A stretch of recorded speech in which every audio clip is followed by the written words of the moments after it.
Hi, I am Ibtasam Sadiq and I am here to show you this new product which is Ultra Hybrid Toon Shader.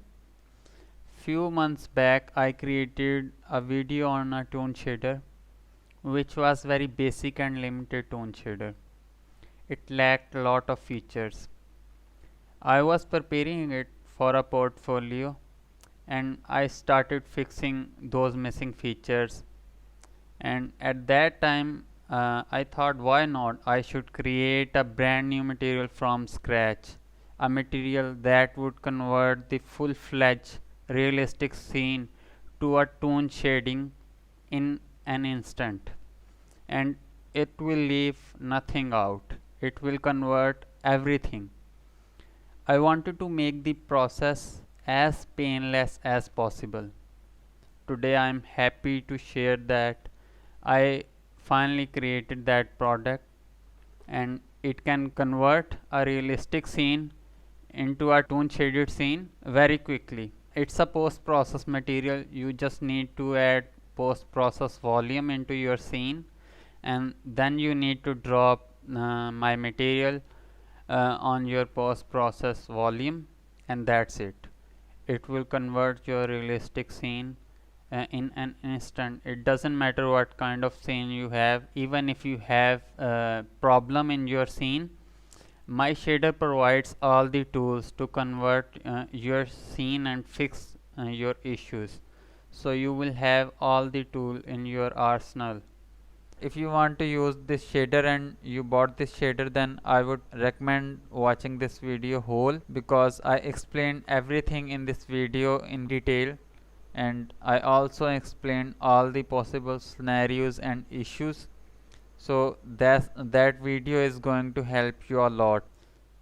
So now I will go through my material. First of all, I will show you, if you are going to buy this product will be available on the Unreal Marketplace.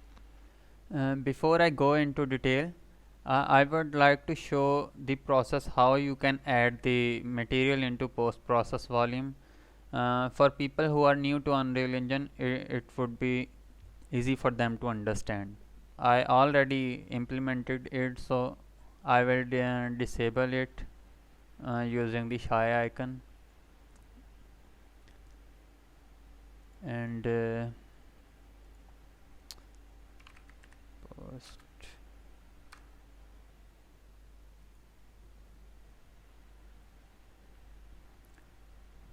I will rename it. You can rename it anything.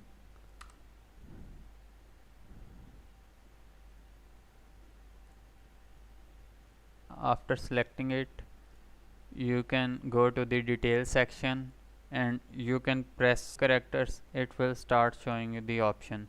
There is post process material option. You can click on the plus button and it will give you the option to choose, and you can click on the choose, and then you can click on the asset reference, and now you can choose the material, or simply you can just drag and drop the material onto that. It will do the job.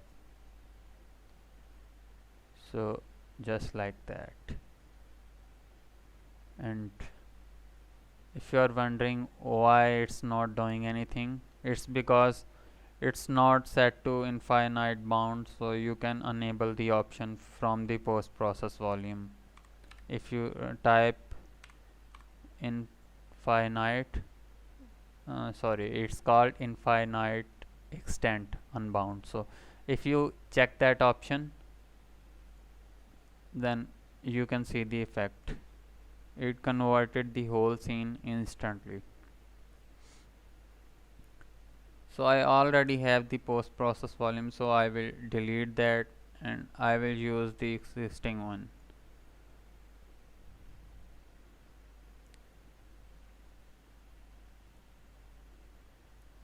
When you will buy this material, you will get master material and material instance.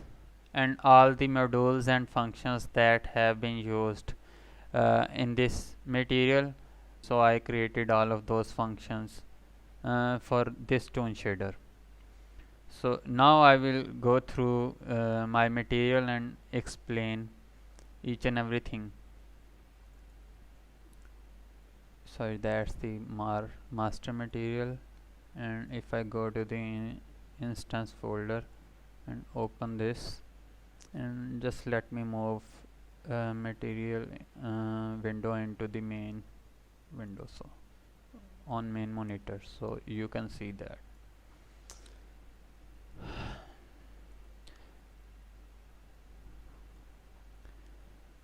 This material takes almost all the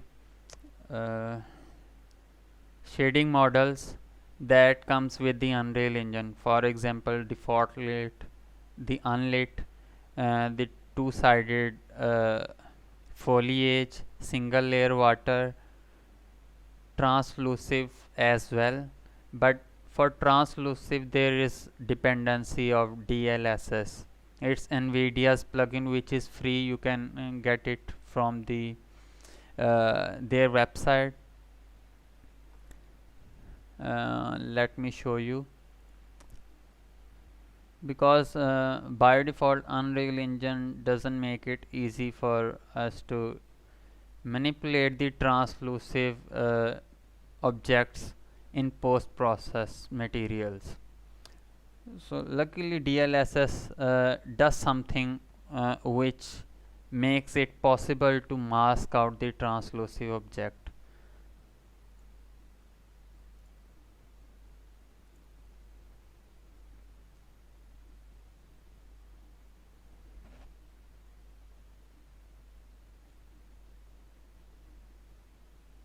You can scroll down and find out the Unreal Engine plugin. You can download this plugin through this page. If you want to know more about this, you can find lot of tutorials regarding this DLSS on YouTube. So I will go back to the Unreal Engine and start explaining this shader. This shader contains 4 sections. One is regarding cell shading, which is responsible for converting the whole scene from realistic to cell. And second section is regarding outline. It's a full-fledged outline system which gives you a lot of power and control over your scene. And after that, the third section is shader mask, which gives you option to mask out the specific objects or complete scene. For example, if you want to keep specific object in cell shade while keeping everything else in a realistic look, then you can use this system to mask. That's the option which makes it hybrid. That's why I call it hybrid, because you can combine the both realistic and cell shaded look with that material. So but if you want to do it opposite, like you want to keep few and specific things in a realistic shade while keeping everything in a cell shaded look, then you can also do that as well. So, and fourth option is the volumetric fog system.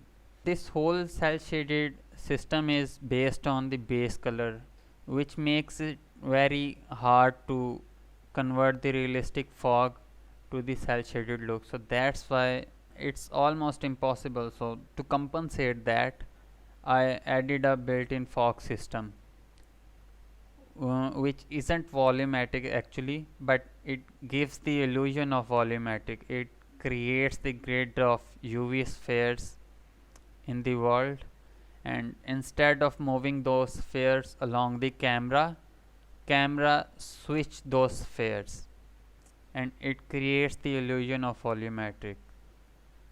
So it looks like camera is moving through that fog. Now I will go back on the top and I will start explaining my shader.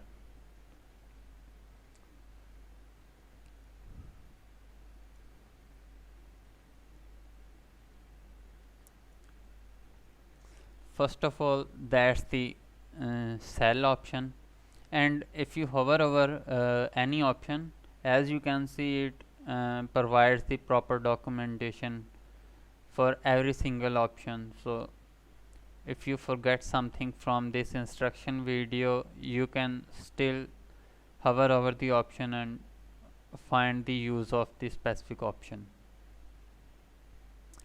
And first option is cell. It's just a switch for this system. You can disable the cell shading by using this switch. If you want to keep the outlines only, then you can just disable this and it will disable all the cell shading. And after that there is cell intensity.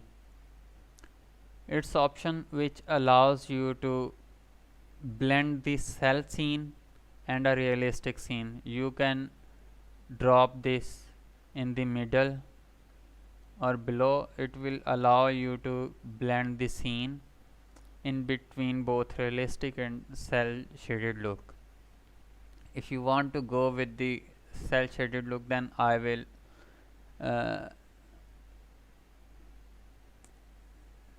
keep this to the 1, so it will give you a full cell shaded look. And after that there is HDR option, which is important for the emissive lighting and other stuff, like there are reflective materials and beside those reflective material there is clear coat and material with the anisotropy, metallic material, and there is reflective as well. If I go closer, you can see the reflections in this. These HDR, this option controlling the bloom and the emissiveness. So if you go closer, you can see the sunshine. Let me focus on the material so you can see better. If you can see this rays along the sun shape, that's you can control through the, if I drop it, as you can see it disappeared. So same goes for the emissive material.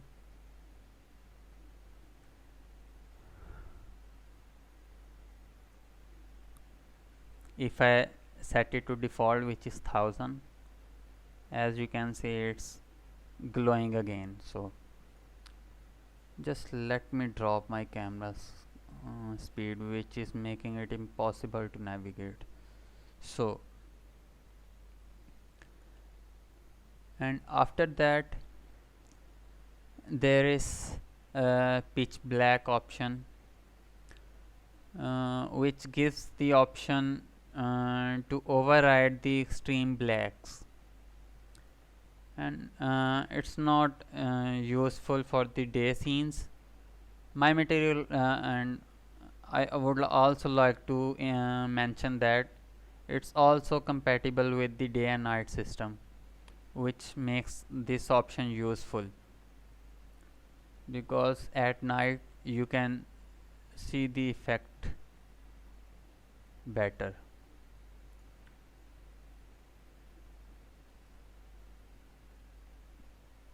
If you can see, the whole area where light isn't available is completely black, and if I add some big numbers in this, it will start overriding the dark areas.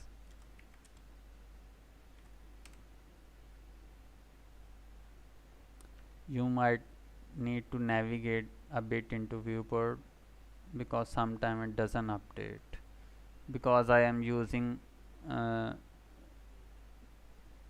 RTX 2070, which isn't that powerful, and due to metahumans that I have in visualization purpose are making this scene quite heavy. So if I reset this value back to default and move to the next option, and let me enable the direction light again.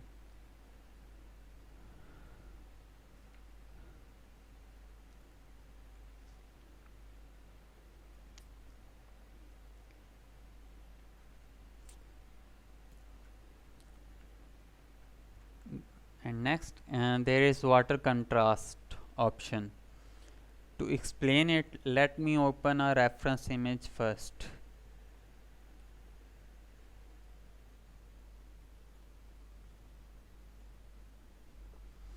There are a lot of image which these are images from different anime which I was using for the reference. As you can see, there are different images regarding sky and water.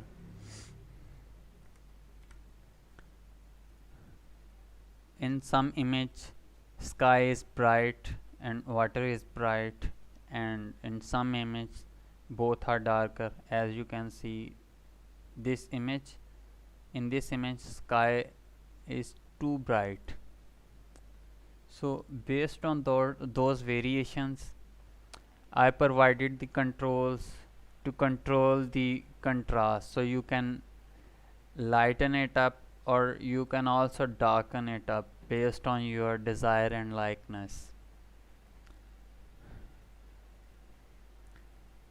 If I drop it, as you can see, it's getting brighter, the water is getting brighter, but if I increase it, and it's getting darker. So you can control this value depending on your liking. And next option is unlit contrast. The whole sky system is based on the unlit shading model, so this controls the sky. As you can see, I also have unlit emissive material, so you can also use it for the emissive purpose, but by default you will have the unlit shader assigned to the sky system, so you can control the sky by using this, and it act as the same as water option. If you lower it, you will get the bright sky. If you increase it, you will get the darker sky, which gives the more anime like look. If you are going for the anime like scene and you are inspired by some anime, then you can definitely use this. It also affect the day and night system. For example, if I select the sun and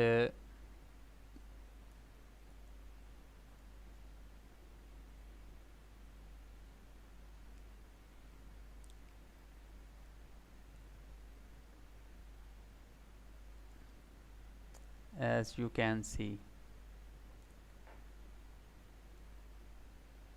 you are getting bloom in water and reflections as well.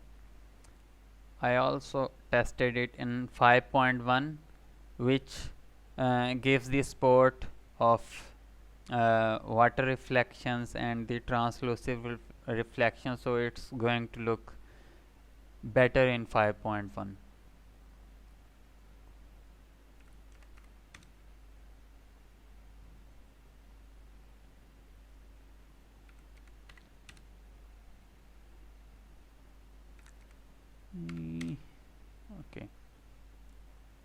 355. As you can see, you can also see the sun rays in the cell shading, which makes the cell scene very beautiful. So we are not missing out anything. It's considering almost all the things, so you won't need to worry about anything. It will convert everything and it will give you full advantage. It's a full-fledged system. So let me set the sun to what it was before.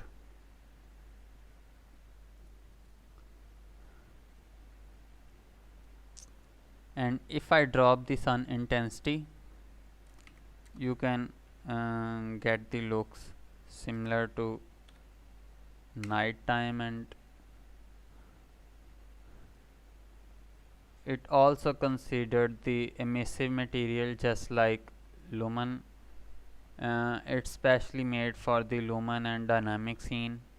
It's not tested with the backlighting, so I can't say how well it will work with that, but it will definitely work well with the lumen. As you can see, it's brightening out the areas around the emissive, and there is big emissive object. And if I zero it out, or you can consider this light deleted, which brighten out the emissive material more.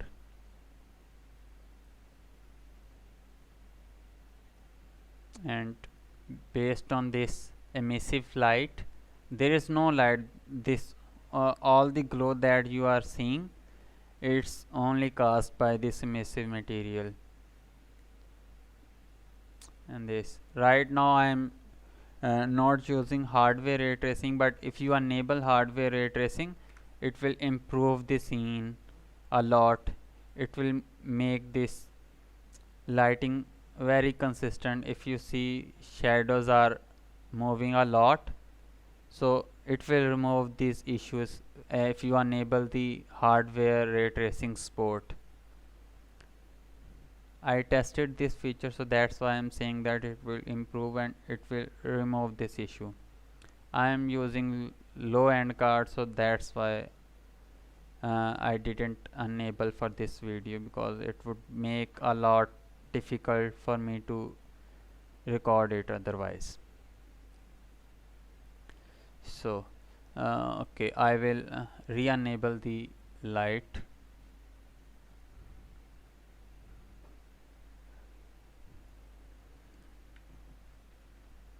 And if you have sun in the scene, then the maximum value for sun should be 10. Otherwise you might have some bad effect, but it's preferred to have sun at the 10. And if you go into the exposure compensation, you can change it. It won't affect or corrupt the lighting. It will definitely make it brighter if you want to make it brighter.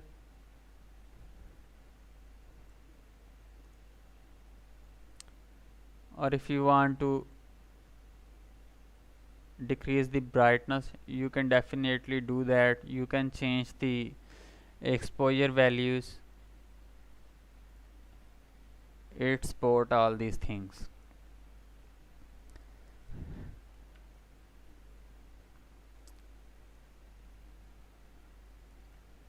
So after that I will explain the next option, which is reduce atmosphere luminous dependency. This option is used when you start dropping the sunlight. For example, if you are using day and night system, then based on that value it will start affecting the scene. For example, if this value is 1, if you hover over, it will also explain it. as it states, it will reduce the dependency on the atmospheric luminance. At 1, the cell scene will depend on the atmosphere luminance completely, and it will get the darker as you reduce the directional light intensity. So as I already showed you, if I drop the sunlight or direction light intensity, it will start making the scene darker.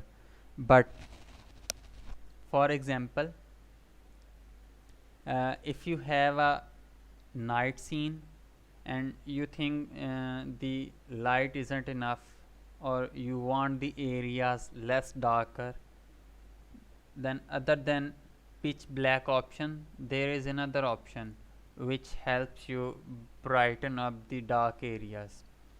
Instead of overriding the black areas, you are increasing the brightness of dark areas. It acts as a multiplier. So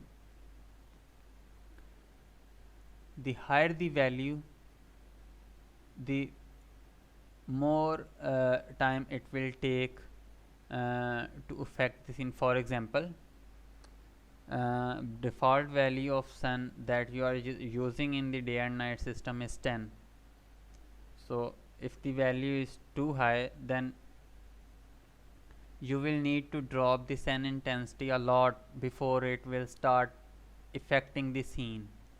So in result, you will get the brighter scene on the low sun intensity. But if you drop the value to 1, then as you drop the value, it will start affecting the scene right away. So to make it simple, the 1 will cause the effect instantly. As soon as you start dropping the value from 10, it will start reducing the brightness of cell scene. But as you increase the value, it will wait for value to drop from the certain number. After that, it will start affecting the scene. So it at the in the result of that, it will give you the brighter scene on the night time. It can be a lot helpful in some situation where you don't have much night and much light on the night scene, but you want your scene little bit brighter, because in cartoons and in anime we don't have pitch black scenes. Scene always have some brightness to them, even if it's a dark night. So I will move toward the next options. There is light luminance at night and the light luminance at day. This controls the luminance value of the emissive materials, especially on the time of the transition. For example, if you try to set your value between 0 and 10, then it will control the transition.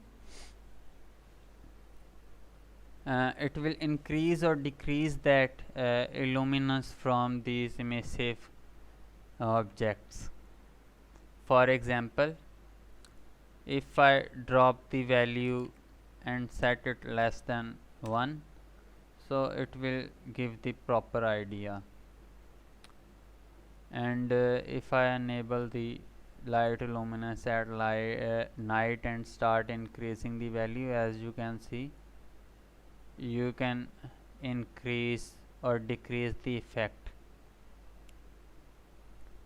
And if you increase or decrease the sunlight, so depending on your transition, it will have a different effect.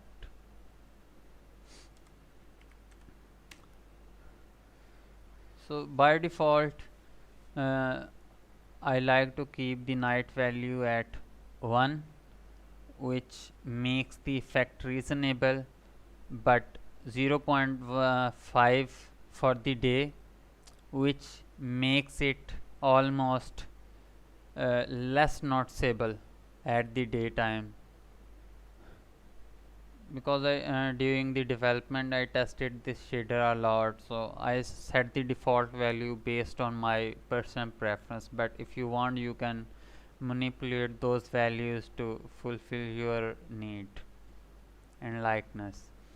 So next there is bloom range. Okay, if I can control this value to control the bloom range. All the values which are bigger than the 3 will be considered as a bloom. For example, the shaders or materials which have the emissive property but doesn't have the base color or have the completely black base color automatically considered emissive object and fall in the emissive only category, which I am masking out automatically based on this shader. I created a process which masks out those objects automatically, and it also masked out based on the different shading model, but the shading model which creates an issue is the default lit, because we also use it for simple object which are not emissive, so it makes it little bit harder, and Unreal Engine doesn't provide any special pass to extract the emissiveness, so it makes it little bit harder. So that's why I'm using this bloom range to mask out the emissive values and the bloom from these objects. For example, if you see the sun reflection in the metallic or the glossy surface, for example plastic, then you can see the bloom on the sun reflection. For example, this feature also control that bloom as well. So let me go back to my sun and reset the value to default, so it will give you the better idea.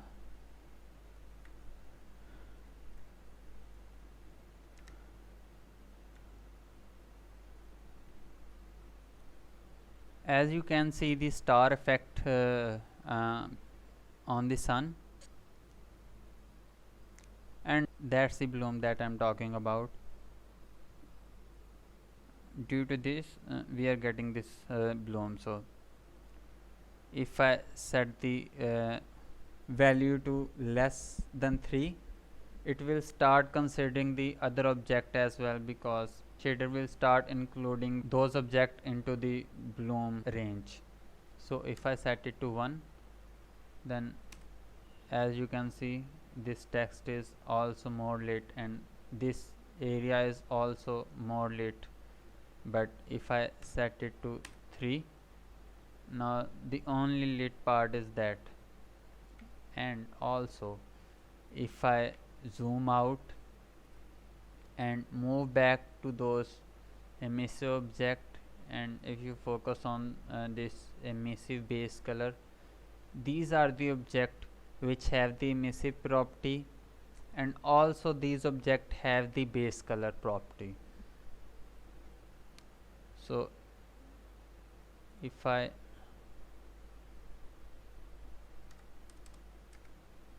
increase the value, as you can see these objects are out of this range. The overall brightness due to the emissiveness and the base color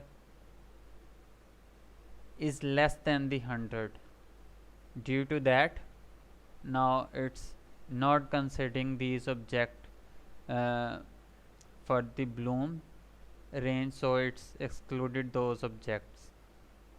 And now as you can see these objects are rendered as a simple default lit objects.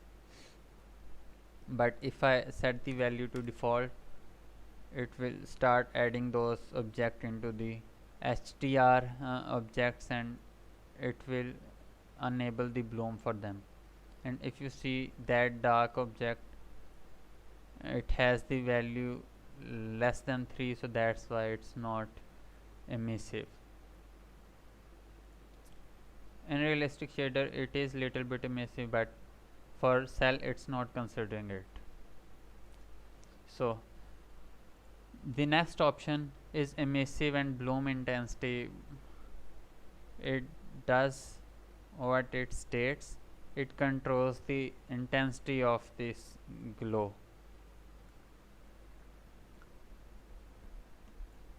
As you can see, if I set it to the max, it blows up the scene.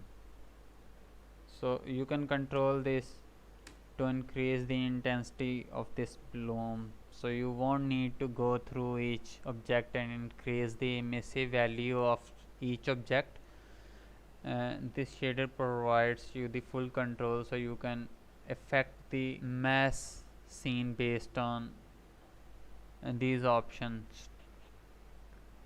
So I will set this to the default and move to the next option.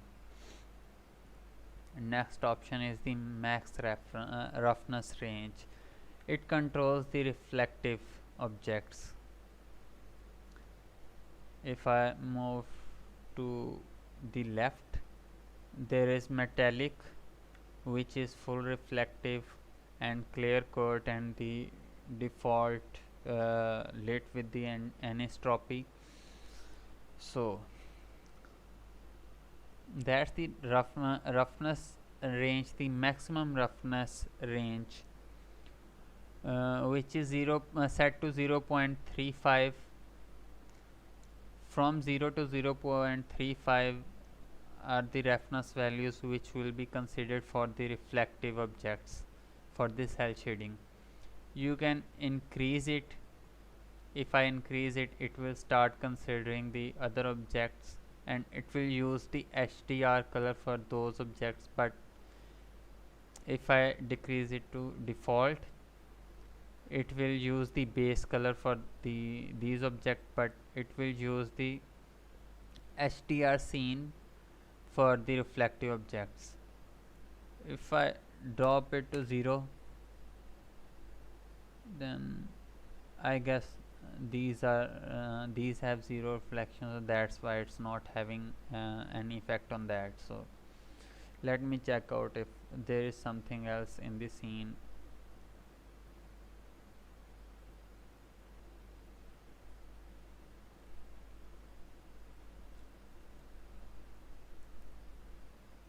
As you can see, this blood is having effect. Right now it is reflective, but if I set it to 0, now it's non-reflective, and same goes for this decal.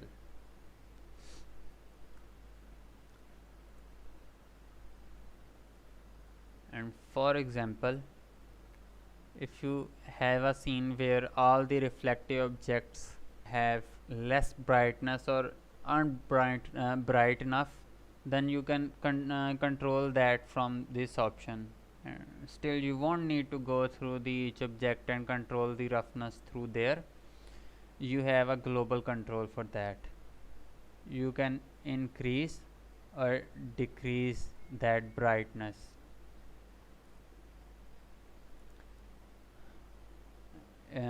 It doesn't let you increase the value more than 1, but you can still add the custom value if you want, and you can override that. It's a very useful option for the interior based scene where you have darker interior, so you can get the advantage of this option. And the next option is luminosity lighting dependency. It allows you to take the advantage of the shadows and lighting. So if this value is set to 1, then it will only affect the area which is in light, and it won't increase the brightness for the dark areas which have shadows. It's useful for the surfaces like decals. For example, if you have uh, lights over the decal, then it will create the bright effect which might not be likable, so you can control that through this option.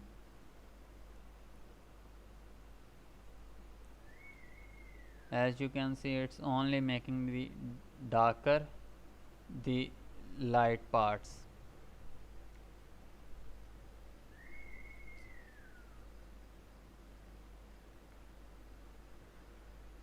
And the areas that you see are the one which are considered in the shadows. There are different type of shadows which I will explain later.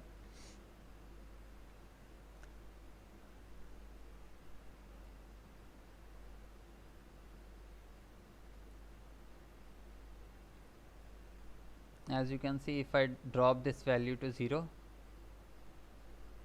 it will ignore the lighting and it will affect the object as whole. But it's basically I created this option to avoid that over brightening effect when light shine on the decals, so it creates very bright effect. I didn't like it, so that's why I created this option. Basically, but it also has other purposes, like if you have dark reflective objects in the interior and you want to make them brighter, you can also use that. It's also useful for that purpose. But let me move over decals.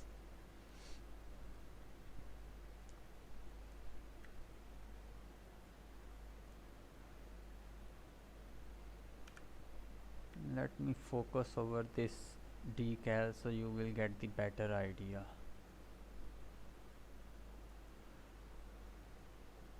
If I increase it, as you can see on the corner, it creates the over brightening effect, but there isn't any bright light. But if I had any spotlight or any a point light over that decal, it would have created a very brightening effect that it would have got rid of all these reflections. So to control these, I created this option which reduce the luminosity for the areas where light shines a lot, so it darkens it a bit. You can decrease it depending on your liking, so it gives you full control. So this option is useful for the areas where you have over brightening effect over the decals. So next I will move toward the next option, which is hair faulty patch. This option is specially made to deal with the metahuman hairs.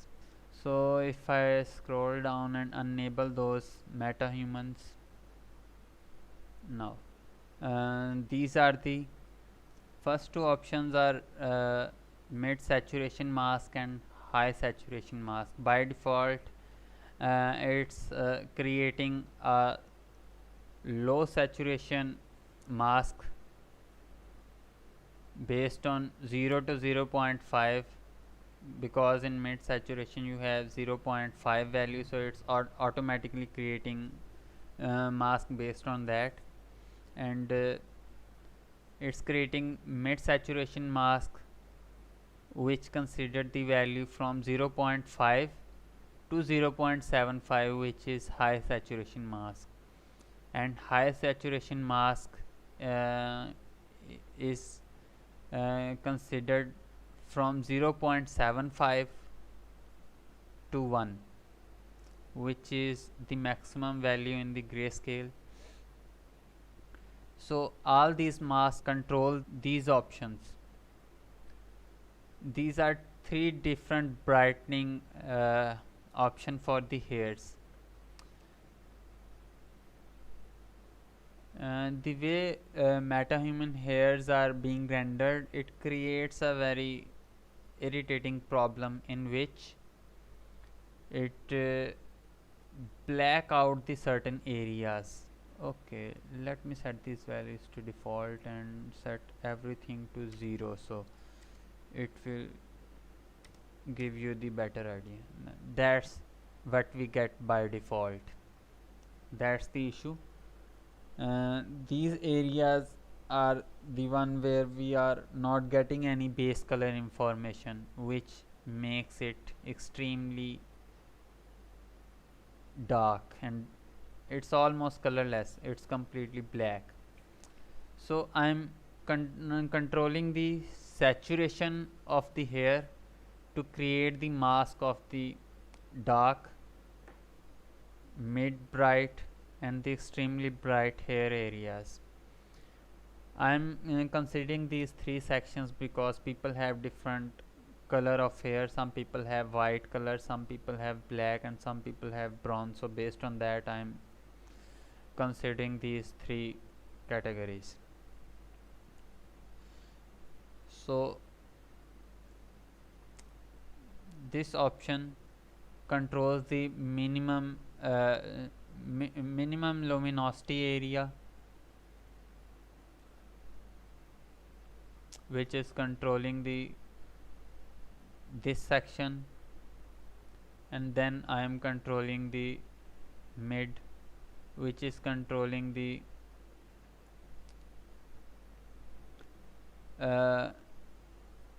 hair type which are little bit more saturated, and then this option controls the highlight of the hairs, and it affects the both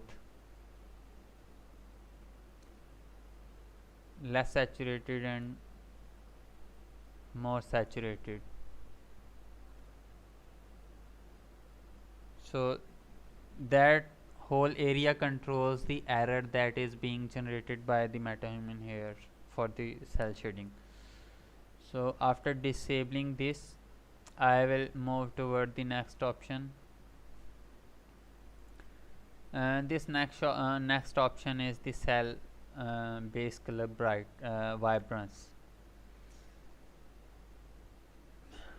If you have noticed the whole scene, it has different colors. Let me disable the metahuman, so scene will be little bit faster and it will be easy to work with this. Compared to realistic scene, it has little bit vibrant and saturated colors. If I disable the post process volume for a second, you can see the realistic scene.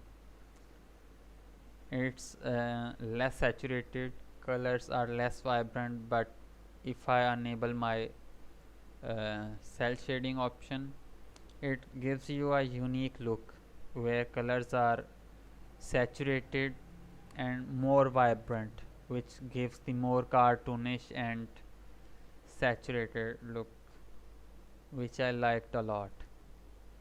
But for people who don't want this oversaturated look or don't want that much saturation, want to reduce the saturation, then you can use this option.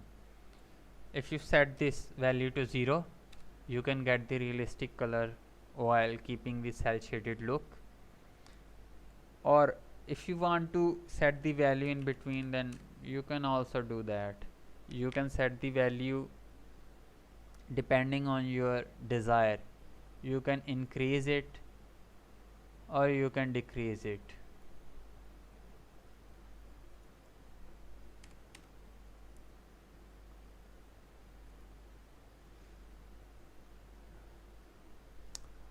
Now suppose if you want to keep everything in a saturated look, but you want certain object without saturation which doesn't look right for some reason, there is a possibility if there is something which is already a lot saturated, then you might want to keep some object non-saturated, and you might want to keep some colors uh, in realistic tone. So for that option I have this masked base color option. If you enable this, it gives you lot of options, and by default it gives you the option to set the value for vibrance to 0 for the masked objects. And first of all, it gives you the specular mask. It creates the mask based on the specular property. Specular property is the only thing which is common and available in the most shading models, so that's why I chose this property. So let me go and choose some object to show you the difference, to show you how it works. If I enable this and add a specular,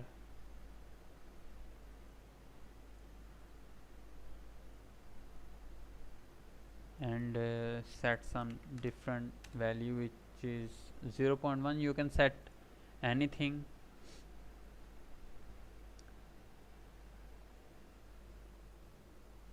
Now it's ready for the masking. Now you just need to make sure to enable the specular mask. It will give you the option. You just need to match this value to what you set in the material. As you can see, the color has been changed, and now it's been masked. If I increase, it's getting saturated, but if I decrease, it's less saturated, or you can say that it's utilizing the original colors now.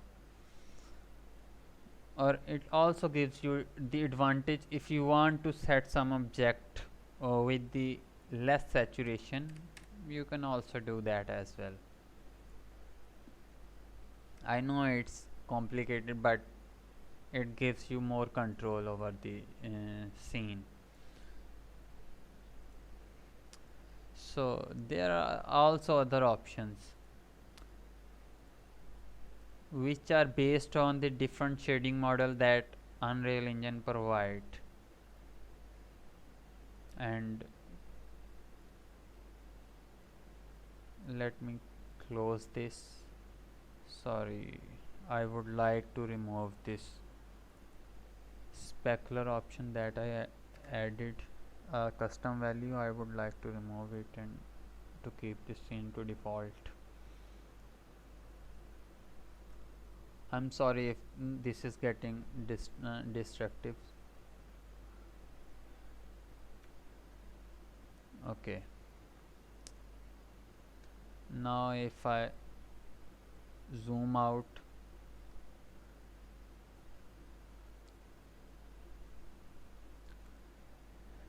and start selecting the default lit shading model,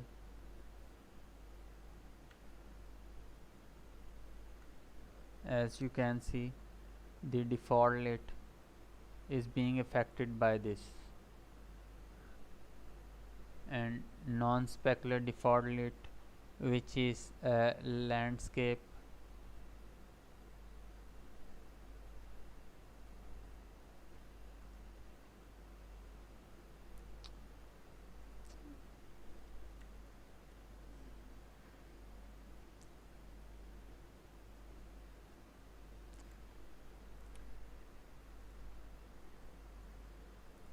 as you can see, it's changing the saturation value and anisotropy. And next, and there is translucency. Translucency has very less effect,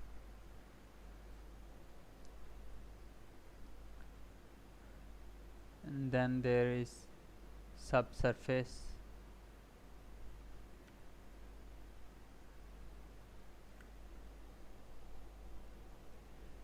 and water.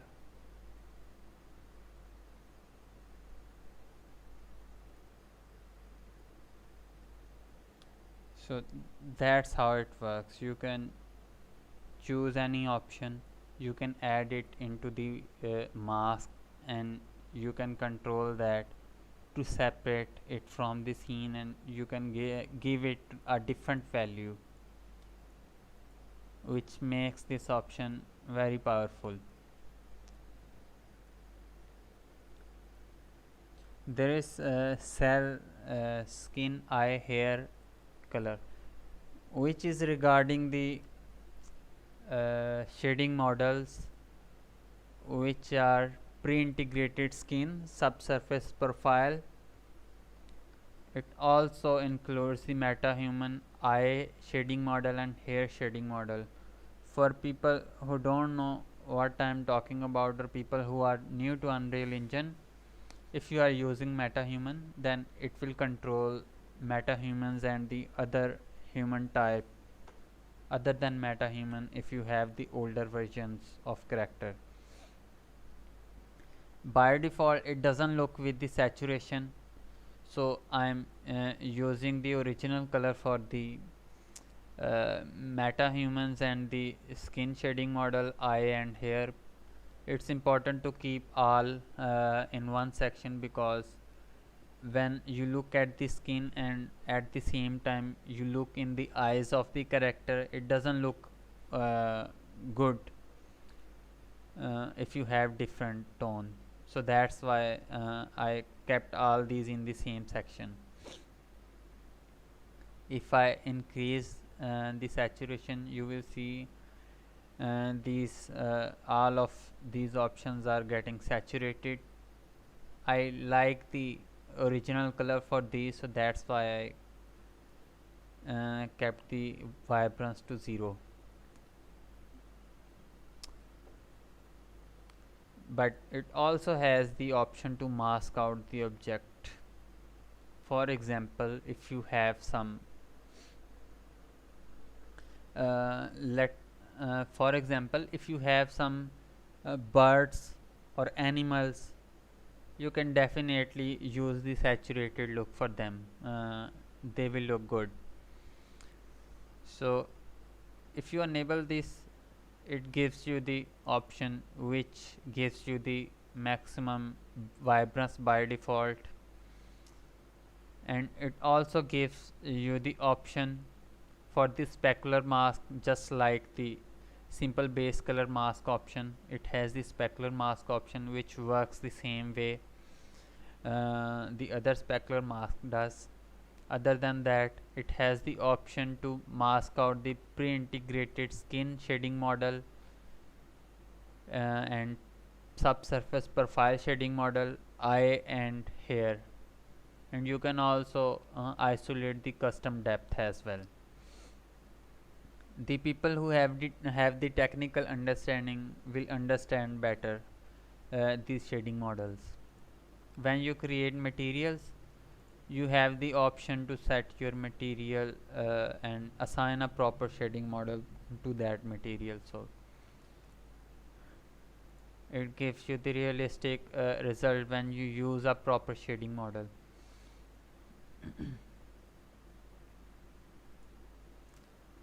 Okay, now after that there is light sampling for the cell shading system.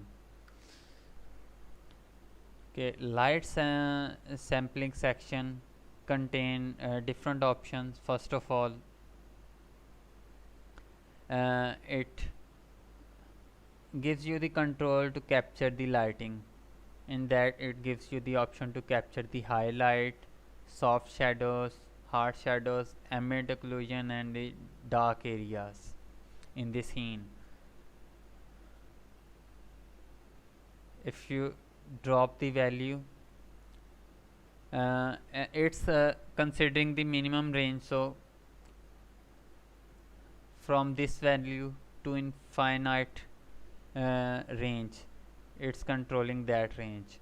For example, by default I have the value 5. From 5 to higher value, it all the light type that comes into that range, it will be considered in the highlight, and it will brighten out the areas for that. If I increase it, as you can see, it removed the highlight from the light option, and just like any other option, you can override that as well. So it gives you the brightness on the area where you have lights like point light, spotlight, or rectangular light. And after that there is option for soft shadows. To explain these soft shadows, I will move toward the diffuse material, because that way you will be able to understand better.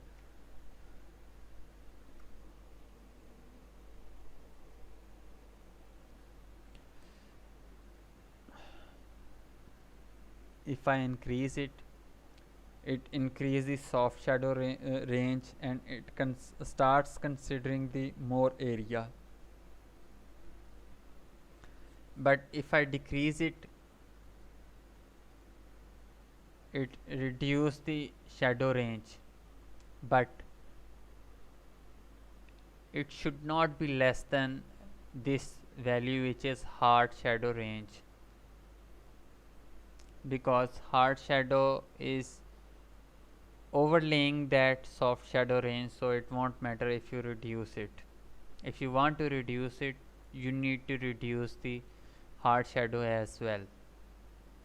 As you can see now, you can see the soft shadow again, which is the light shadows on top. If you are wondering why shadows are disappearing from that area, that's because emissive material is affecting this. If I disable the emissive object, shadows will reappear. So I will set the value to default, and after that there is ambient occlusion option, which controls this shadow, which is at bottom. You can control the amount depending on your need, and after that which is the last option of the light sampling, which is darkness range. You can control that depending on your need. This option is important for the interior scene. For example, if you have open world scene and you also have interior, then this option helps a lot to darken out the interior, because by default it doesn't affect the brightness based on the sun value, because we are utilizing the base colors. So let me increase the camera speed so I can navigate quickly. This inner area of the interior is darker than the outside. That's because of the darkness option that I showed you before. If I increase it, as you can see, it start affecting the other areas just like it was doing outside.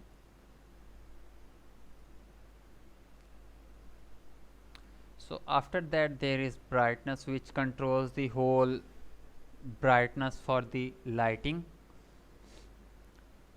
It's basically the intensity value for the whole lighting system. If I increase it, it will increase the intensity for the whole system. If I decrease it, it will make the colors more darker. As you can see, the outside scene is also getting darker along with the interior based scene. So I will set this value to the default, and now there is cell lighting color, which is the intensity of these individual shadow and light options.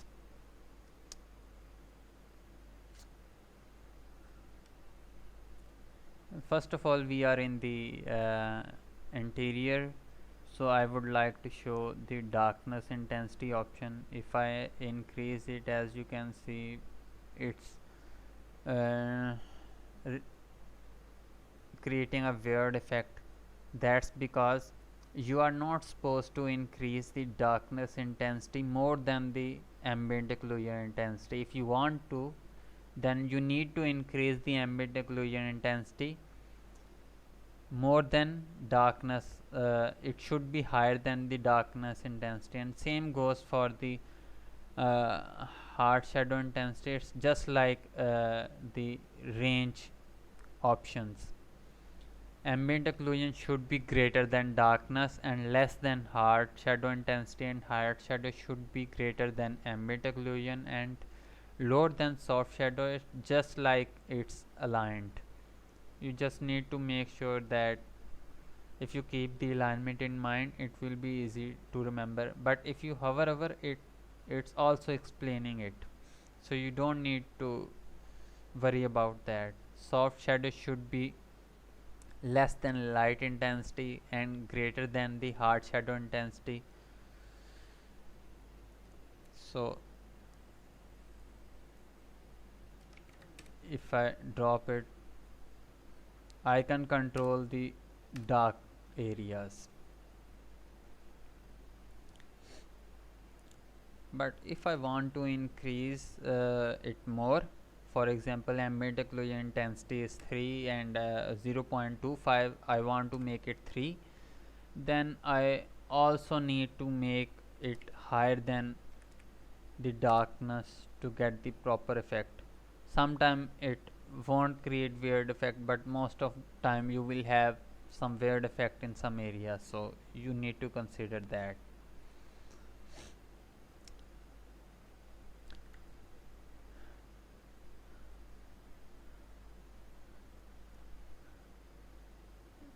To get the better result, I advise you to set the hardware ray tracing support enable with lumen. It gives stable shadow and light. Otherwise it will give you the more like screen space lighting, which won't be that stable. Okay, and that's the second visualization example. And if I go in, it's darker. It's a interior space which is completely closed, sun isn't affected, but by default it would have the same darkness intensity as the other areas. But you might be wondering that why is it different. It's because I'm using a different post-process volume, which is not using infinite extent option. And if we don't use infinite extent option, then it considered the size of volume, and based on that, if you see the orange option, it is the same as the size of this space. So the area that is it is covering, based on that it will affect the scene. As long as you as soon as you enter into the specific post process volume, you will start seeing the effect. I'm adding a different post process material which have the same properties. The only difference is it has low intensity for the darkness. If I disable it, you will see the same intensity value as the other interior areas, which is brighter. So it wasn't looking good, so I added a different post process volume. So you can definitely do that, but if you have only interior space, then you don't need to worry about that. And that's another interior building which has the some light source inside, which gives you the better idea how emissive and light affect the interior. If I disable if I hide this,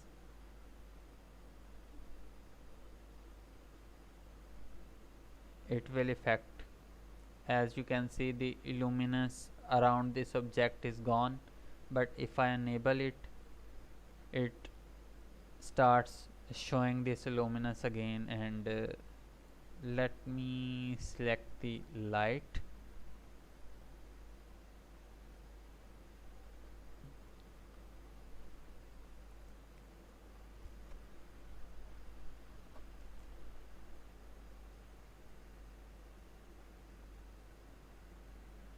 If I disable it using the shy icon, as you can see, this whole red color will disappear because it was due to the GI.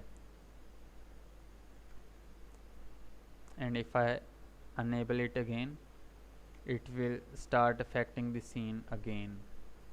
Sometime if you have low powered GPU, after making change to the scene, you might need to move a little bit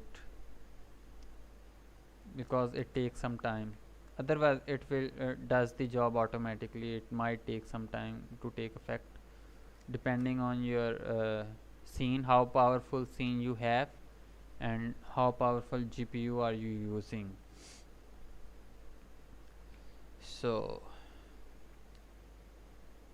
with that, the whole almost all the options are covered, and now I will move toward the debugging option, which is a great tool. It helped a lot in the process of building this shader. I built that while I was in middle of the process of building this shader. So first of all, it renders different shading model in different colors.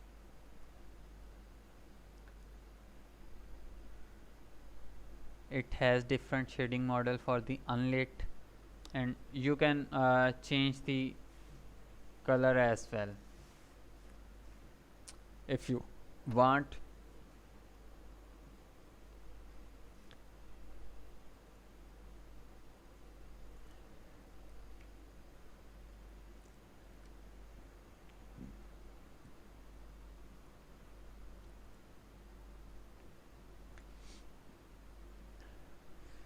These are all the colors which are representing the shading models and properties.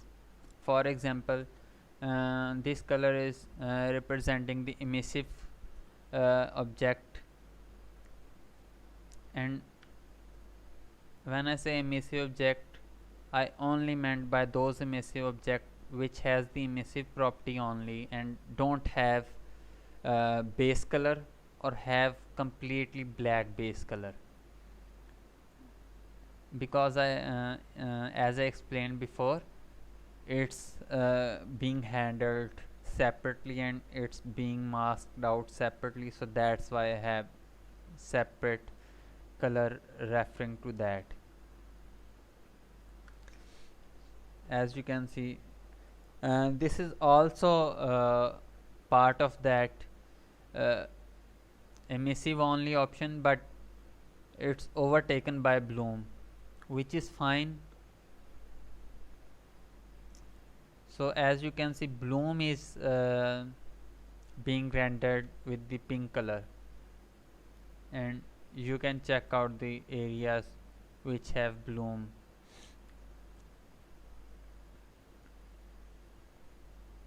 I disable the bloom for some objects, for example for the foliage and for the characters and metahumans, because I didn't like it, so I disabled it by default. It's being done in shader, so I didn't provided the control for that.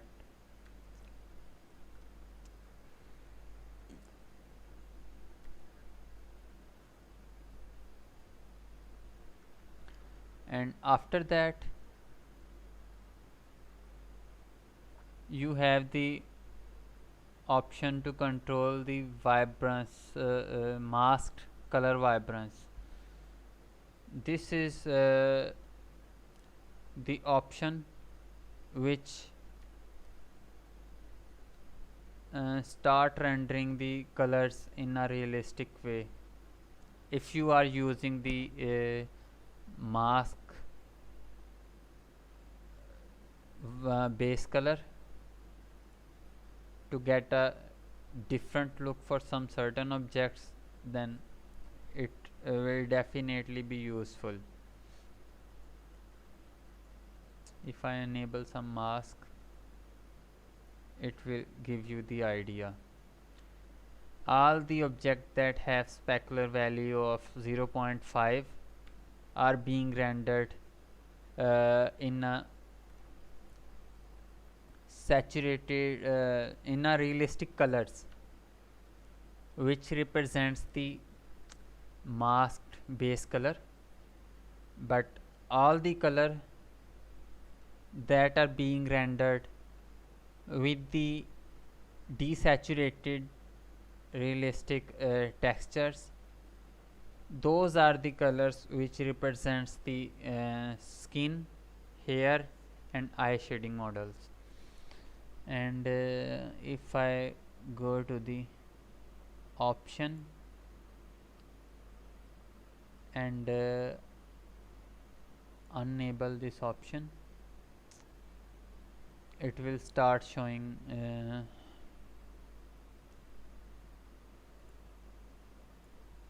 the desaturated colors as well.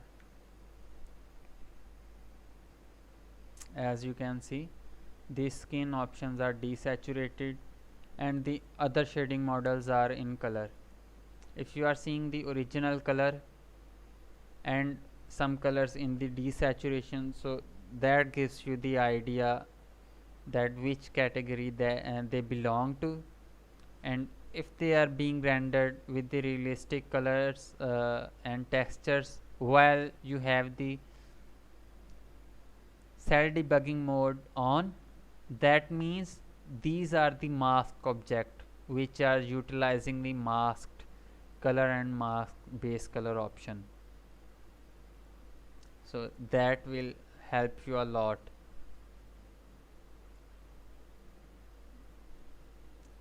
Understanding that what section is what objects are being masked and what are not.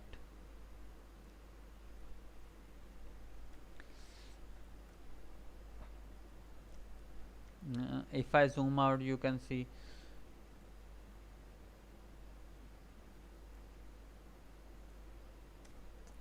and let me remove other feature before. Now you can see the pure colors regarding different shading models and the properties. After that, there was the vibrance option. I disabled it so you won't see any difference. And after that, there is highlight color, which shows the lights from the which shows the highlight that is being generated from the light, which is spotlight, point light and the rectangular light.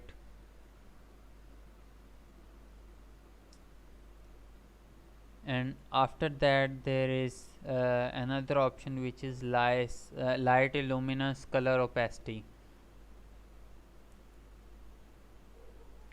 you can also change the color of the highlight as well if you want.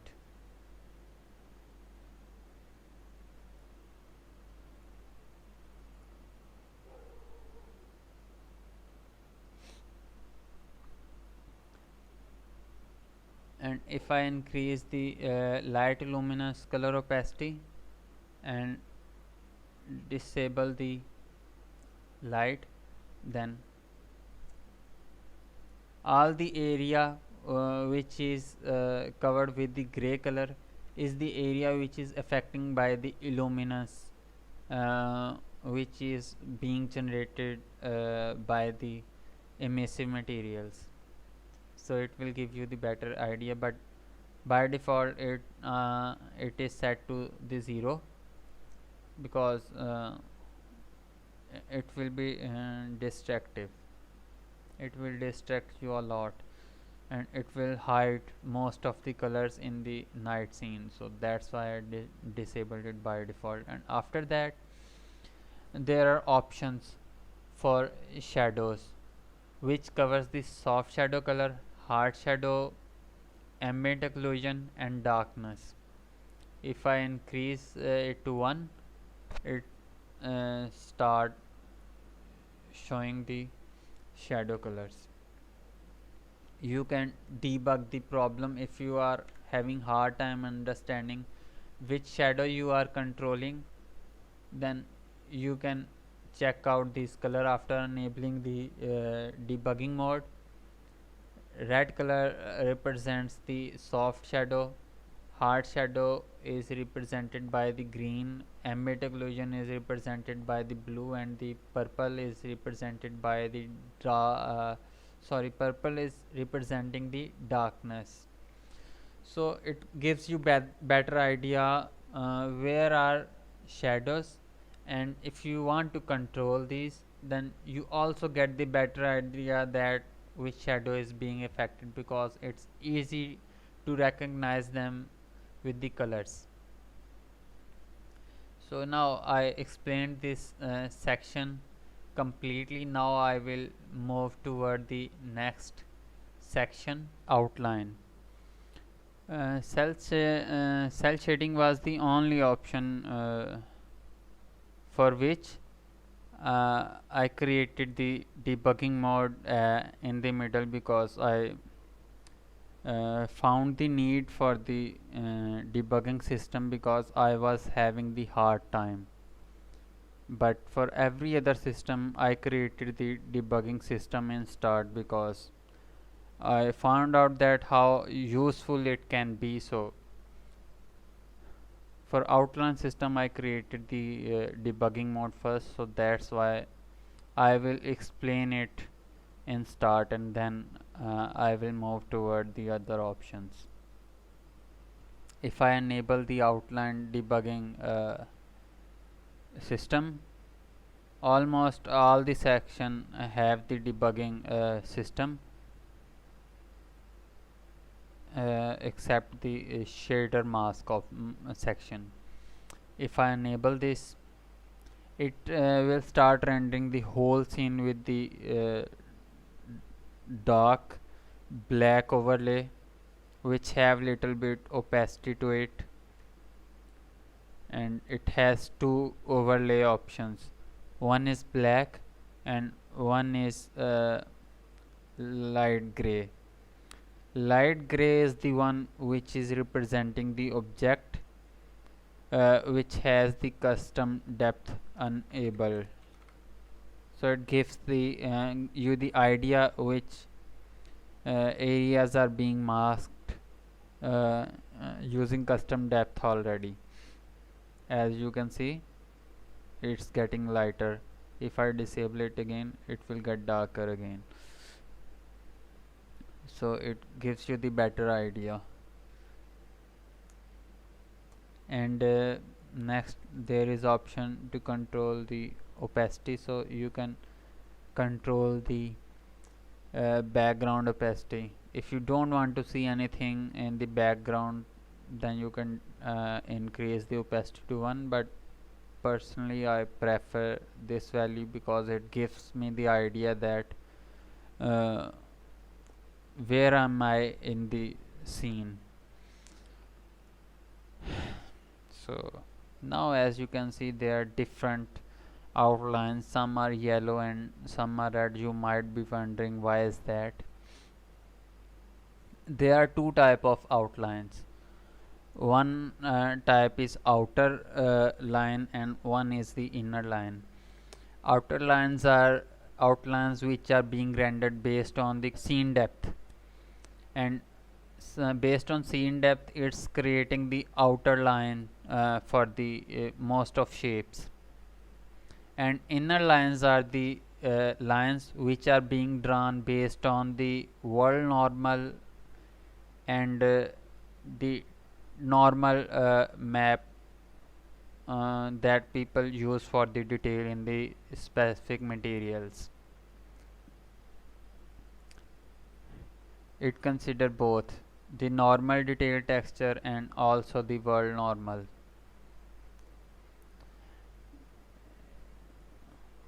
You can also visualize by going through the buffer visualization option. World normal.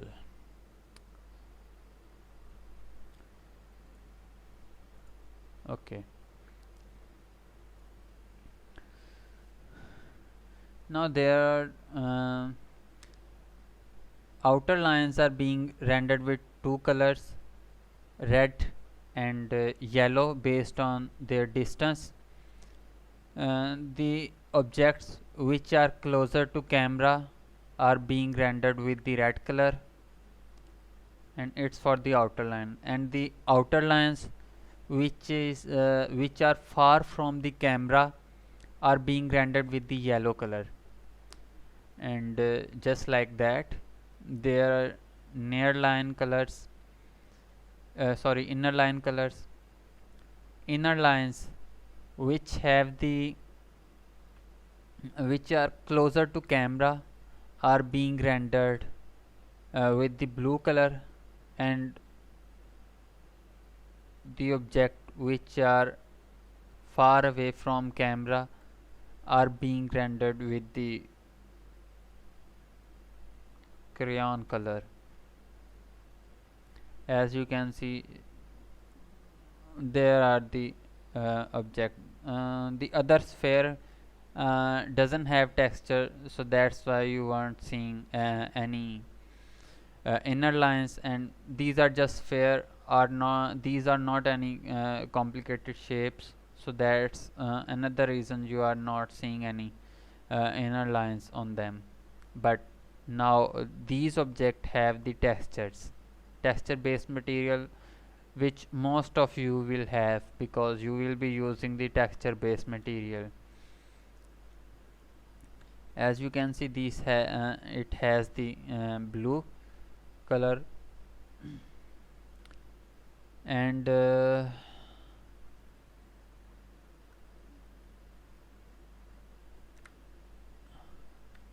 as you can see, this is a complicated shape, so it has the inner lines, and it's rendering the both inner and outer line with different colors, so you won't get confused. While you are controlling these values, you will exactly know what lines are being drawn where and what you need to change and what you not need to change. So the whole purpose for these debug mode is to make the life easier and less confusing.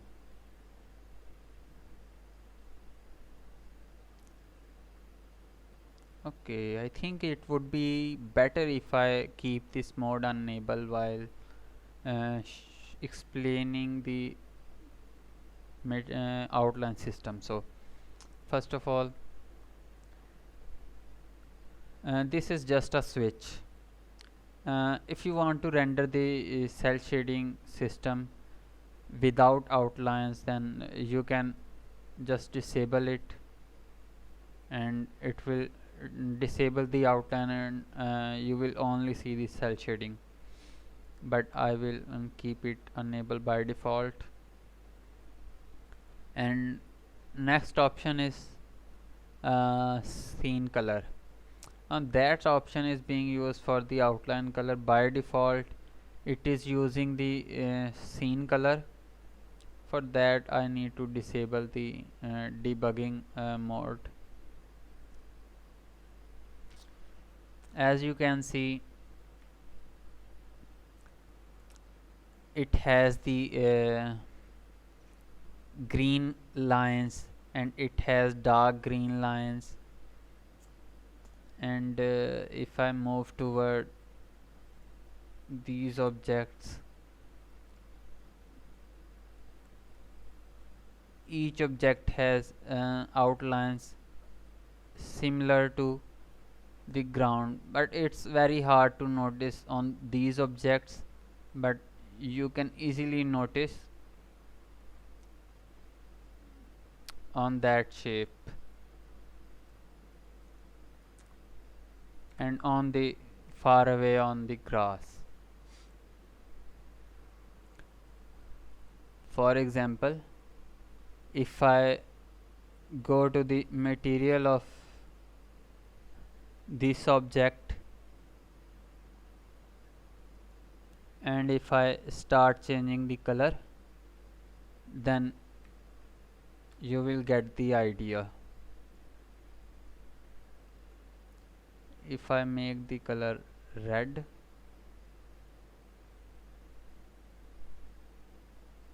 then lines will get red.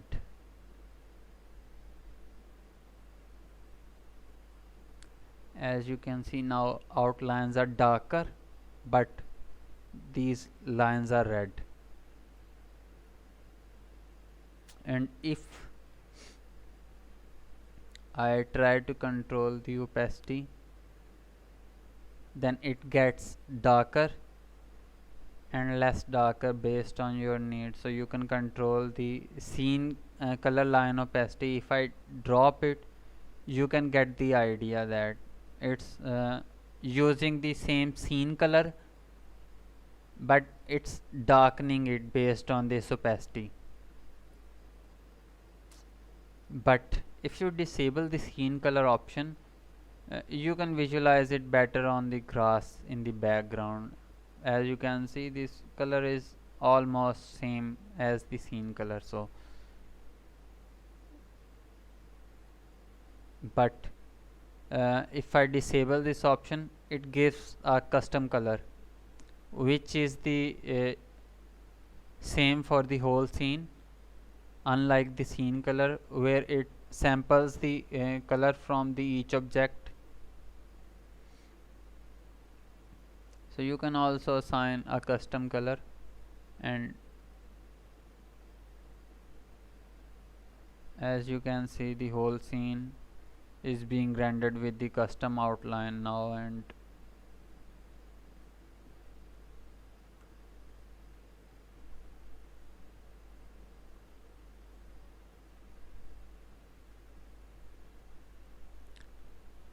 I will set the value to default.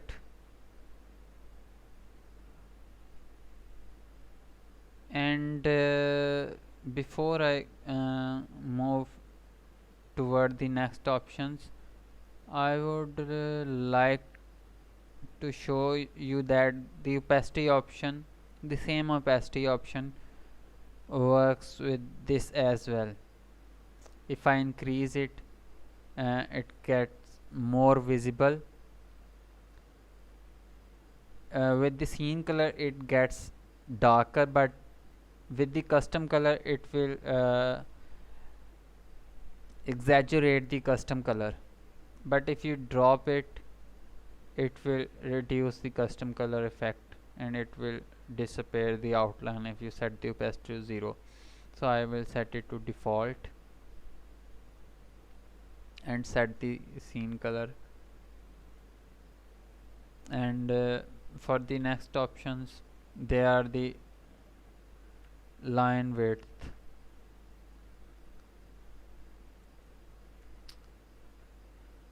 I will stay on this shape because it's easier to visualize the outlines on the shape.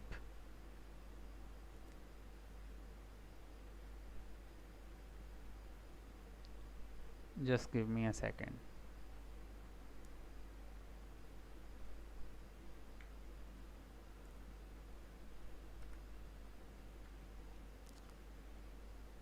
So these are the width option. I can increase the width of outline. As you can see, it is increasing the width. It's cutting out the outline because I disabled the outline for the water because it doesn't look good on water, and I don't think water should have outline. But if you want, you can enable it. I gave the option below, so you can definitely enable it. As you can see, there are two options for the width. You can control the outline for the object which are close to the camera, and you can also control the outline for the object which are far from the camera. I would set them to the default and move to the next.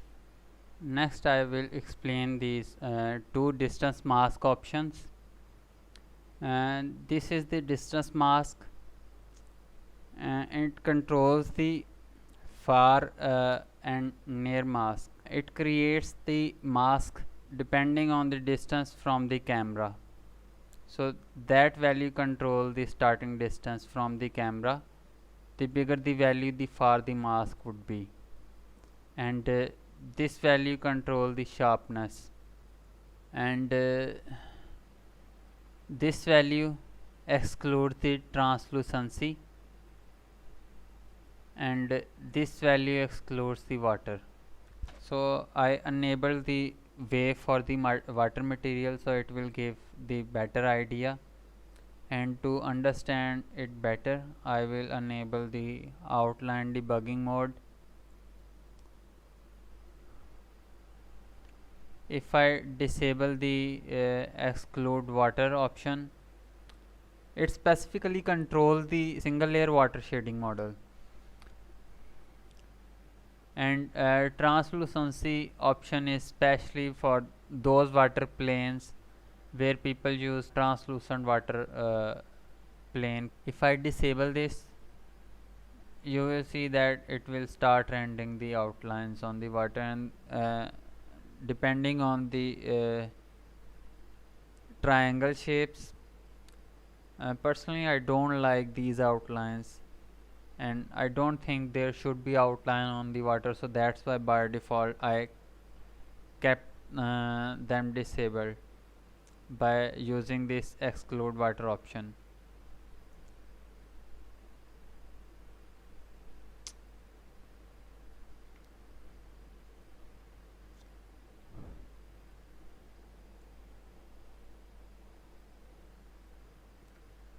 And for explaining the translucency, I will move toward the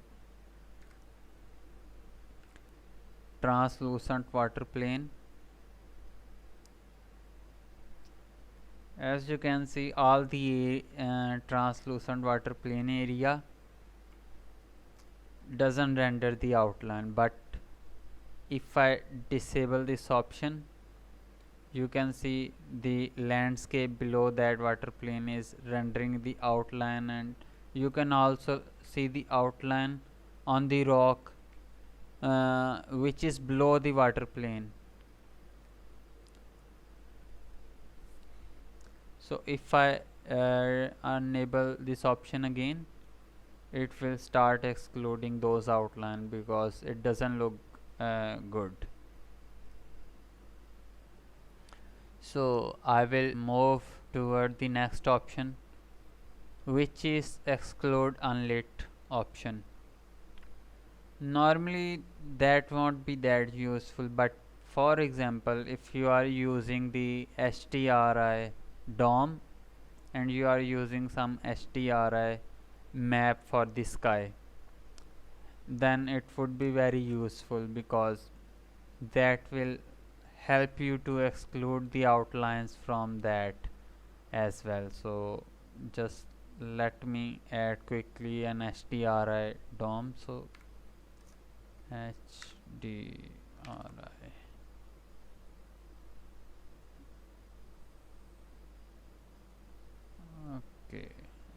HDRI backdrop.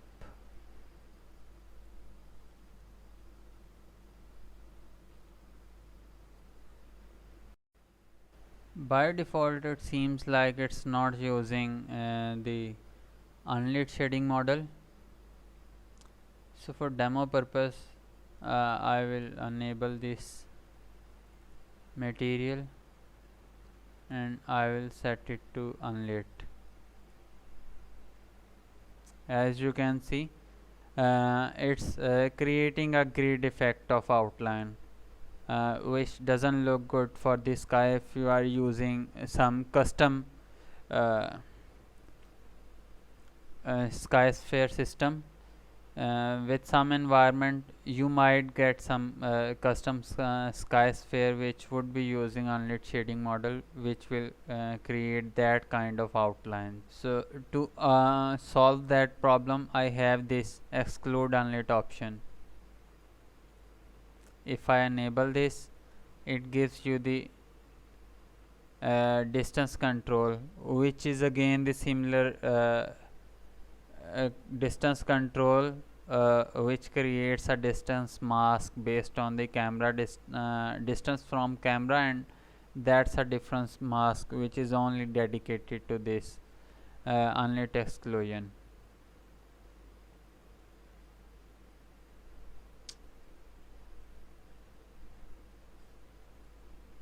So if your sky sphere is far away and you only want to exclude that while you want to keep all the other unlit with the outline, you can increase the distance.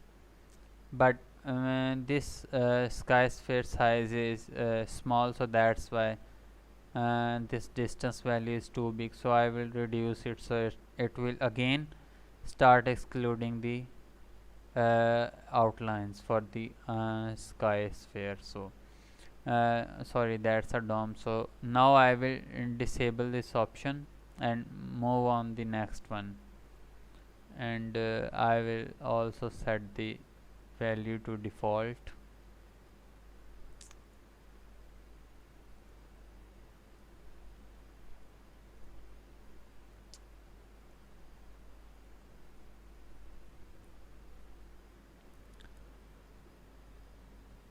And I will delete this HDRI DOM, and now I will focus on this object.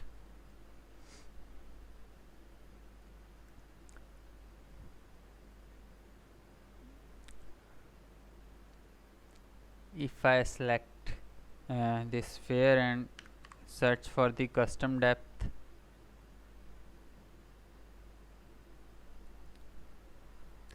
and enable the exclude custom depth option, then it will start excluding the line for the object which has the custom depth checked on them. For example, if I enable it, as you can see, it excluded the those objects, and it also excluded this one. It means it also has the custom depth pass check for this one. So now I will disable this one, and I will disable this option. It's an option if you want to disable some outline for some specific objects. So you can also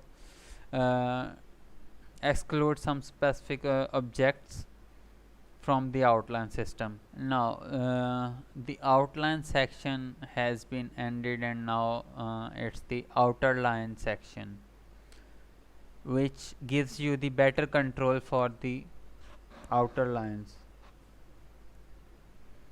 This first option is the detail accuracy near.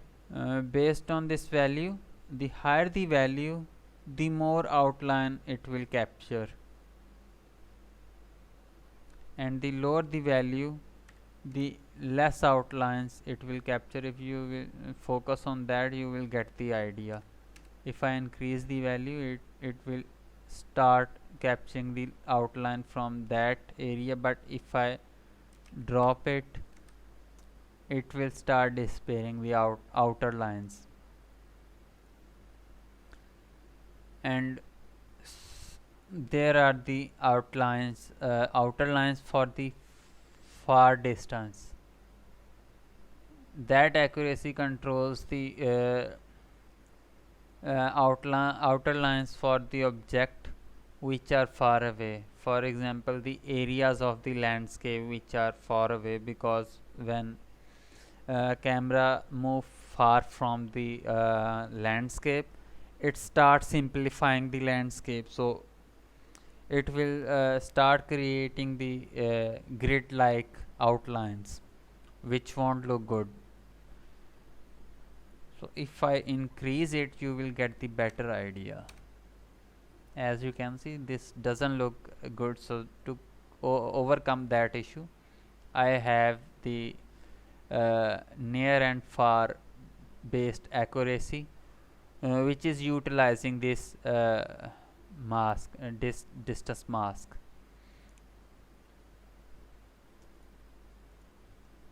And next option is the detail quality. By default, the outline will be little bit jagged and unrefined, so it will give you the more refined, clean and the sharper outline. And the next value is controlling the masking, which controls the different properties and the shading model. So you can exclude the whole shading model based on these masks. You can choose whatever shading model you want to exclude, and for outer line I am not excluding the outer lines completely, so that's why it has little bit different option. It is limiting the outlines to the far outline accuracy value. By default it controls the outline based on distance, but if you enable this option for the limitation mask, then it will start considering the only that far outline, far accuracy option, and it won't use this even for the object which is near to the camera if it shares the same shading model. For example, okay, which shading model is that?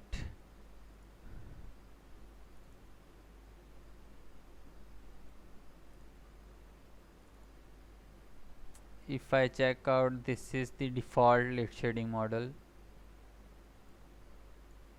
As you can see, that's the default lit shading model. So okay, I can see read it from there as well. So,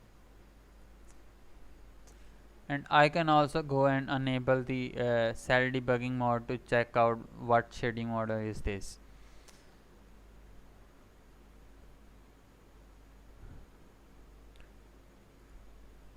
So by default I am limiting the default lit non-specular default lit shading. Normally we have the non-specular material for the landscape, because if we have the specular value on the landscape, it will create the glossiness and it will create the shining effect on the landscape, which doesn't look good. So we set the specular value for the landscape material 0, so I added a separate option for that as well, which is non-specular default lit detail limitation. By default I set it to true, so it's already utilizing this option, and it's only rendering the accuracy far value for the landscape. If I disable it, you will start seeing this option.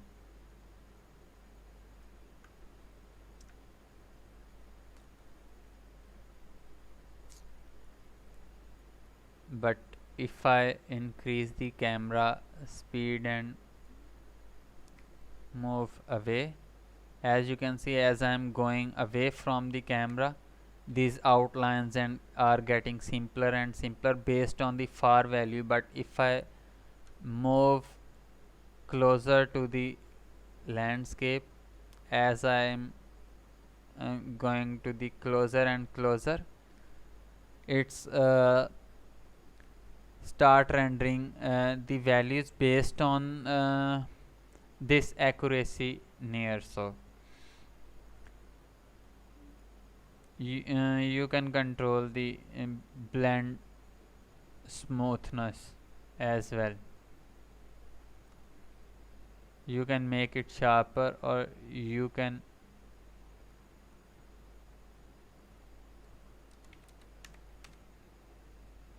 make it less sharper, so that's way too small value, so I would set it to default. So by default I am disabling the near value for the landscape, which is non-specular, so that's why it's affecting the landscape. So you can do the same with all these options. Moving on to next options, there are a lot of different shading models.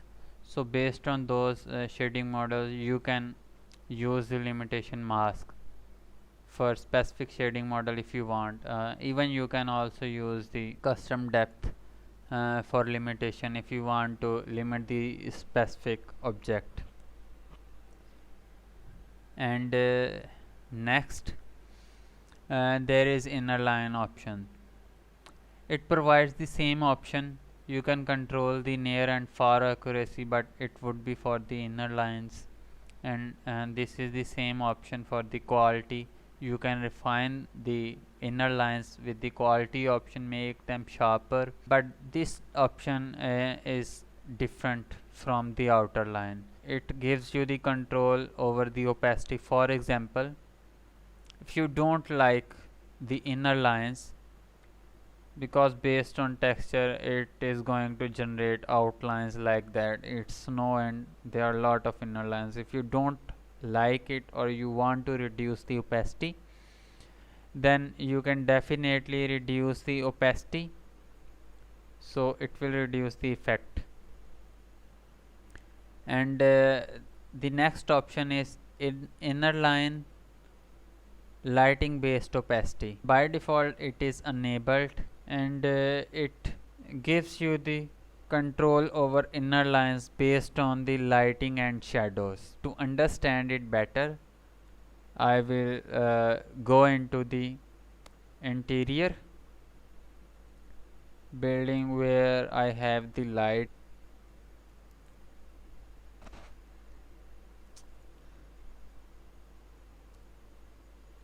As you can see, if I disable it, it will start rendering the outlines in the area which is which have lot of light. But other than that, if you enable this option, then it will reduce the opacity of outline based on the lighting. The areas which have more light will have less inner lines, and the area which has less light will have more inner lines. Like the inner lines opacity will be higher in those areas which have less light, so the darker area will have the more opacity for the inner lines. And that's the impact option. You can control the impact from there.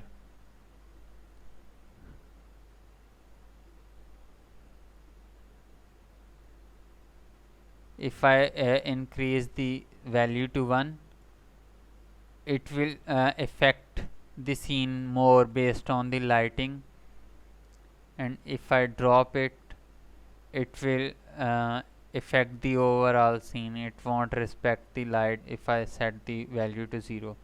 You might be wondering why this middle area isn't rendering any, and that's because I'm excluding the bloom, and middle area has the higher lighting, so that's why it's considered by bloom. So by default I'm excluding it. So if I disable that option, it will start rendering the lines in the middle section as well. So if I move it a bit, so by default I will keep it that way because I don't want inner lines in bloom. But if you want then you can disable it. And I also want to explain something else which is very important. Unlike the outer lines, inner lines are not limiting based on those masks. It's actually excluding the inner lines completely. Instead of limiting to one value, it's excluding it completely. So there are different values. For example, I am excluding the landscape, I am excluding the foliage because I like outer lines on the foliage, and by foliage I only mean the leaves and the flowers and grass, not the lower part of the trees, which would be the bark and wood. And I am also excluding the bloom and the human as well, because otherwise human has hair on face, especially the meta human has facial hair, so it create weird outlines on the face which doesn't look good at all. So I will set this lighting value on default. So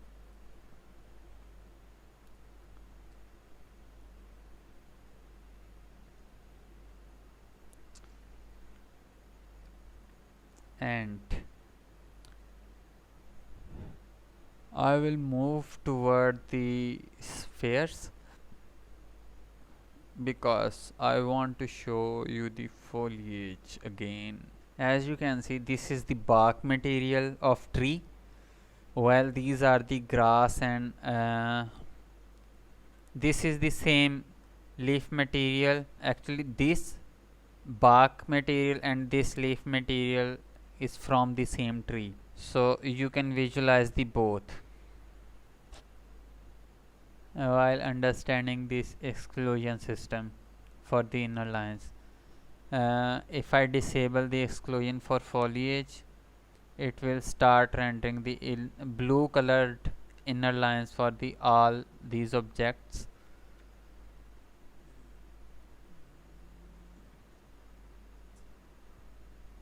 As you can see clearly, because this area has less light, so you can see the blue lines.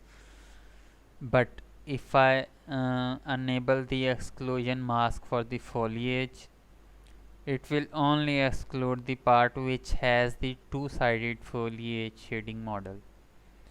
Bark doesn't have it, so bark still has the inner lines. At the end, there is outline debugging system, which I already explained in this start. And I also like to mention that translucency only works with the DLSS, and by default I had the DLSS enabled for my project. So if you want to consider translucency, you need to enable the DLSS. As you can see, it has the it stop rendering the translucency with cell shading. And I also want to mention that translucency options also affect the Niagara particle. You might be having difficulty noticing the difference these translucent material, but you will be able to understand better if I move toward the Niagara particles. So I will move toward the Niagara particles, and you will be able to understand better that way. So let me focus on those particles. And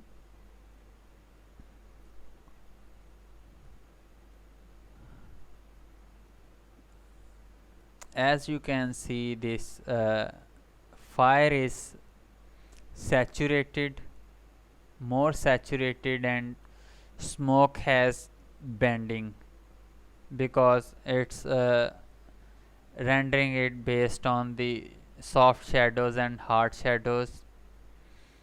If I go to my cell shading debugging mode and I enable it, you will be able to see the dark red area is representing the soft shadow and green is representing the hard shadows. So based on the luminosity value, it assign the shadow colors.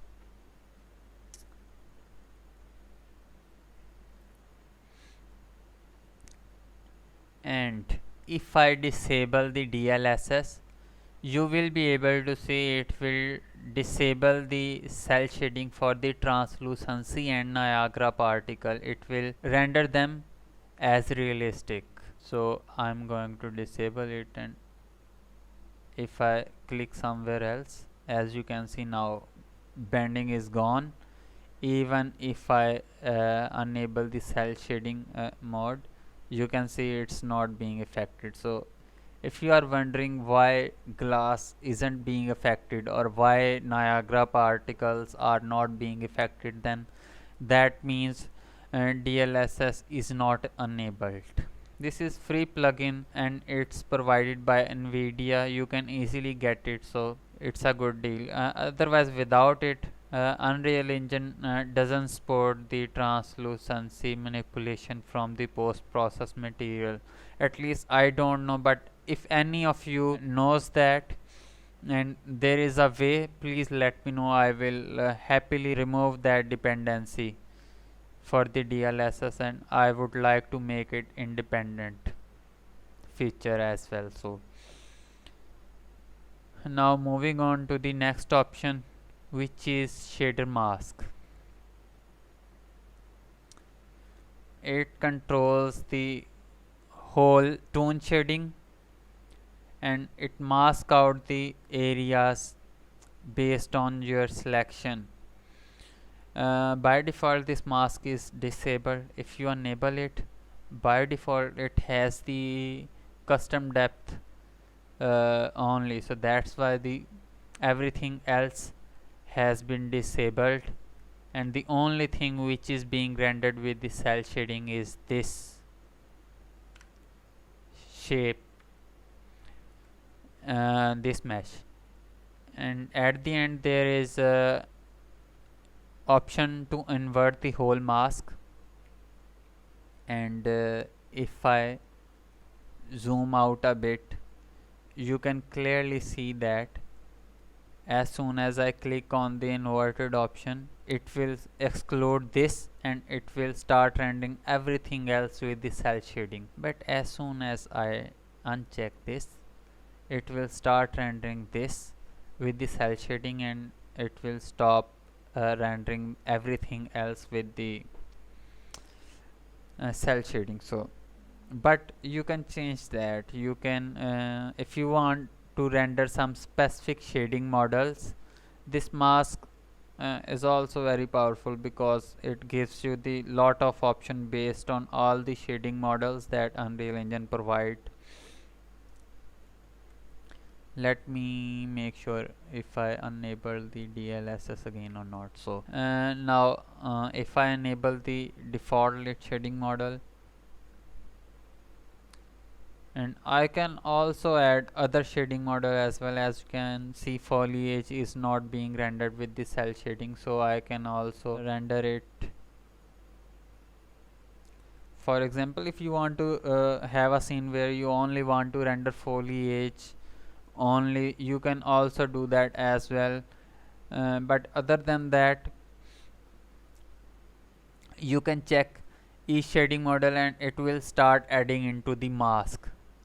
If you want, you can check everything and it will start considering everything into mask and it will start rendering every shading model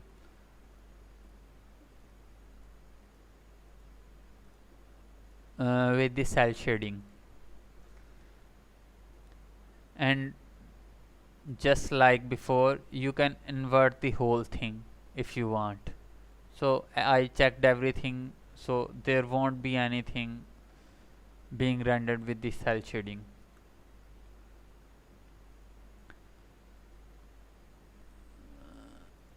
So I will set everything to default and move on to the next section. And I would also like to show you this translucent water plane. if I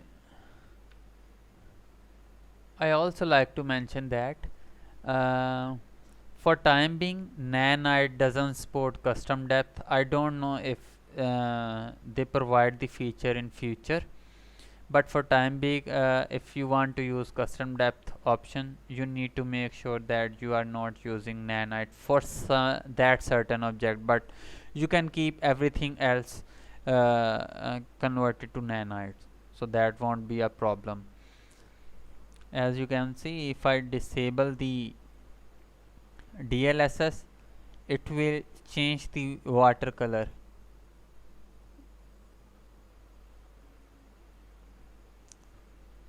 I forgot to show you that before, so that's why I'm doing it again. So okay, now I will move to the last section of this material, and before moving toward the last section, I would like to mention that this material is fully compatible with the day and night system if you have one for your game or your movie. If I select the sun and start reducing the value,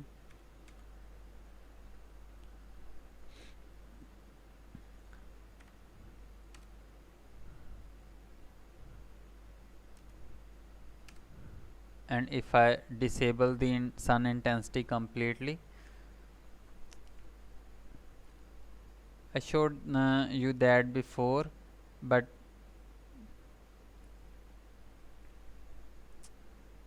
there was some glitch, but you just need to move out. I am using less powerful GPU, so that is causing the issue. So but if you have good GPU, then you won't face that kind of problem, and especially if you have ray traced lumen. So you can also do that by using the intensity value of directional light, and you can also control the day and night system based on the rotation of sun, which gives you the very interesting look on the sunset, which is my favorite. And moving on to the next section, which is the volumetric fog. By default it is disabled, and if I enable it, it will start rendering the fog. By default the value is intense, but you can control based on your environment. If I move closer, then you can see that how fog is working.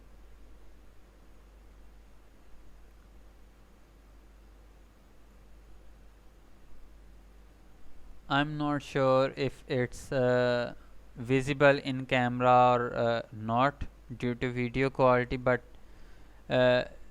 you can see that this fog is animating based on this texture. I'm animating the fog, so you can change the texture if you have, and this is just a noise texture. And the next option is fog atmosphere light illuminance color. This option utilizes the fog color from the scene, and it is affected by the day and night system as well.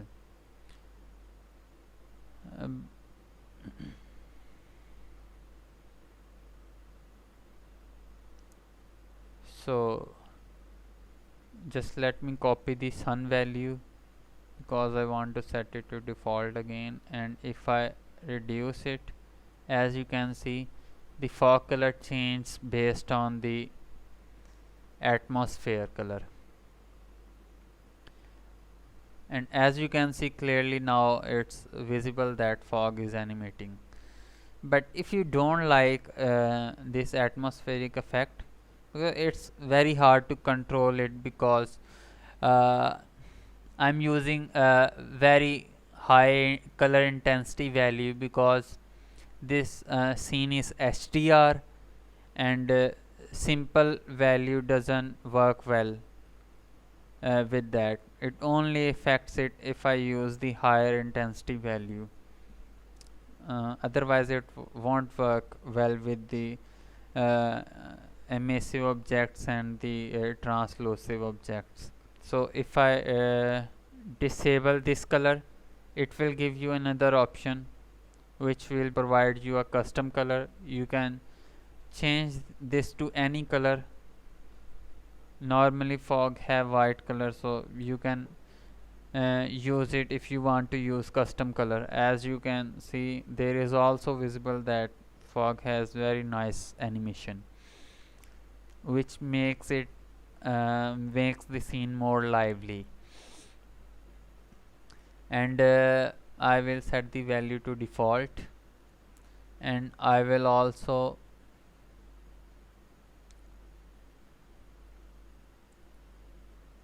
set the sun value to default. And after that there is color intensity for day and night. Depending on the atmosphere luminance, it affects the fog color intensity.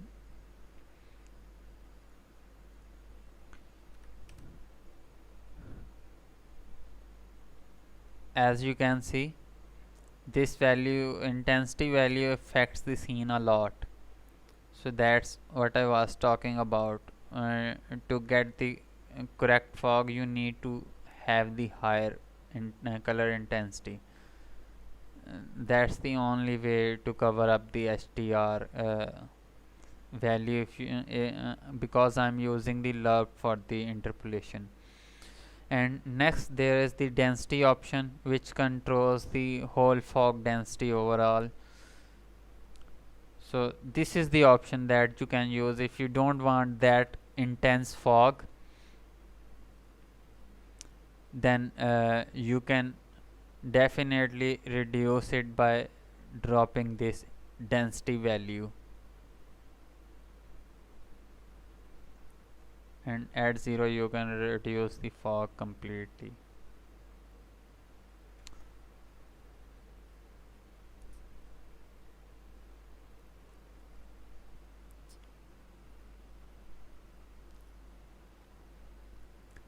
Now there are exclusion option for the shadows. You can exclude the soft shadow, hard shadow, ambient occlusion shadow, ambient occlusion and darkness based on need. This might look weird, but this feature is intended for the indoor areas. For example, if you have open world scene and you also have indoor areas, then this option is intended to give you little bit control over that. Especially if you exclude the darkness, then you can select the building, and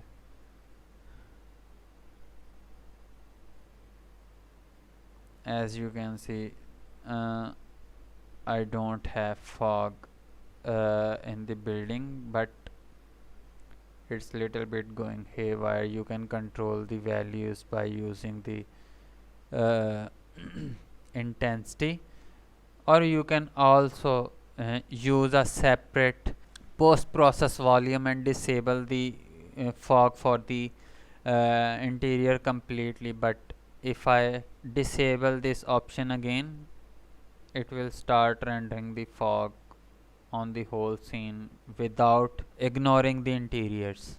So but it can give you some control over that. So like that, if I enable the exclusion option for ambient occlusion as well, it it will be little bit controlled. It won't go crazy like it was going before, but the best option would be using the separate post process volume, but as a feature it will do the job at the basic level.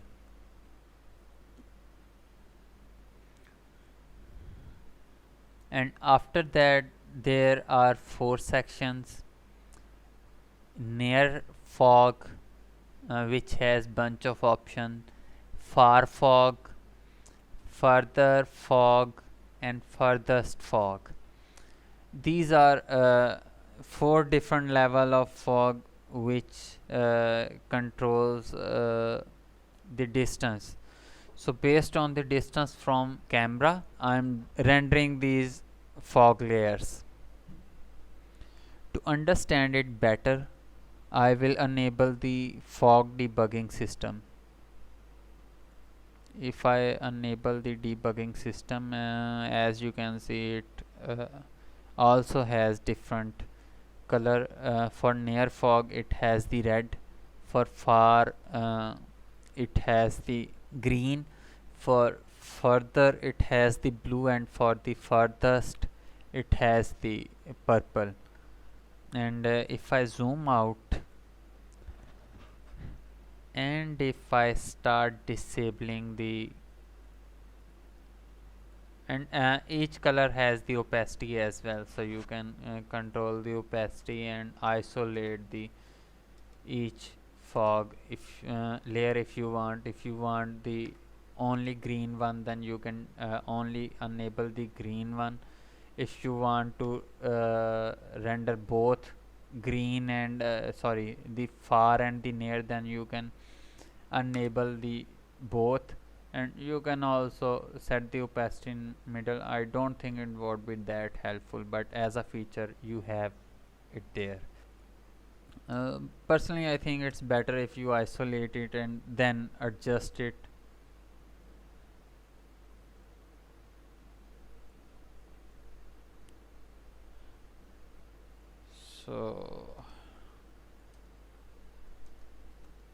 So to give you the idea of the distance, for I will explain one of these. All of these have the same option, so I will only explain near only. So for near fog, the first option is the starting distance, and this is again a distance mask for the fog system, which is independent from the other systems, and that's the starting distance for the mask. And right now the layer that you are seeing is from the furthest fog, so I will check that and I will try to reduce it, and it will get little bit closer, as you can see. And the other option is the sharpness. The all furthest, further, and far and near are using this have the similar option, so I think I will explain all the feature using the furthest fog, so it will be more clear if I will stay on one category or one layer. So now this option is to make that mask sharper or smoother. So if I increase the value to 10, it will make the mask sharper, and based on that obviously it will move at some point. But if I make it smoother, it will get closer to the camera, and the blend would be less sharp.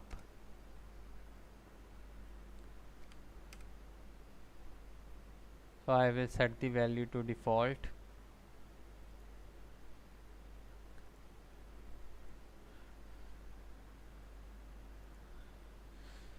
So this fog system is utilizing the UV spheres, which is spread on the whole world in the shape of grid. Instead of moving these spheres along the camera, as I explained before, camera switch this sphere. So this is the radius of those spheres. Each layer has a different sphere. So near fog has the smaller sphere radius, and the far has the bigger, and the further has the bigger than far, and the farthest has the largest sphere radius.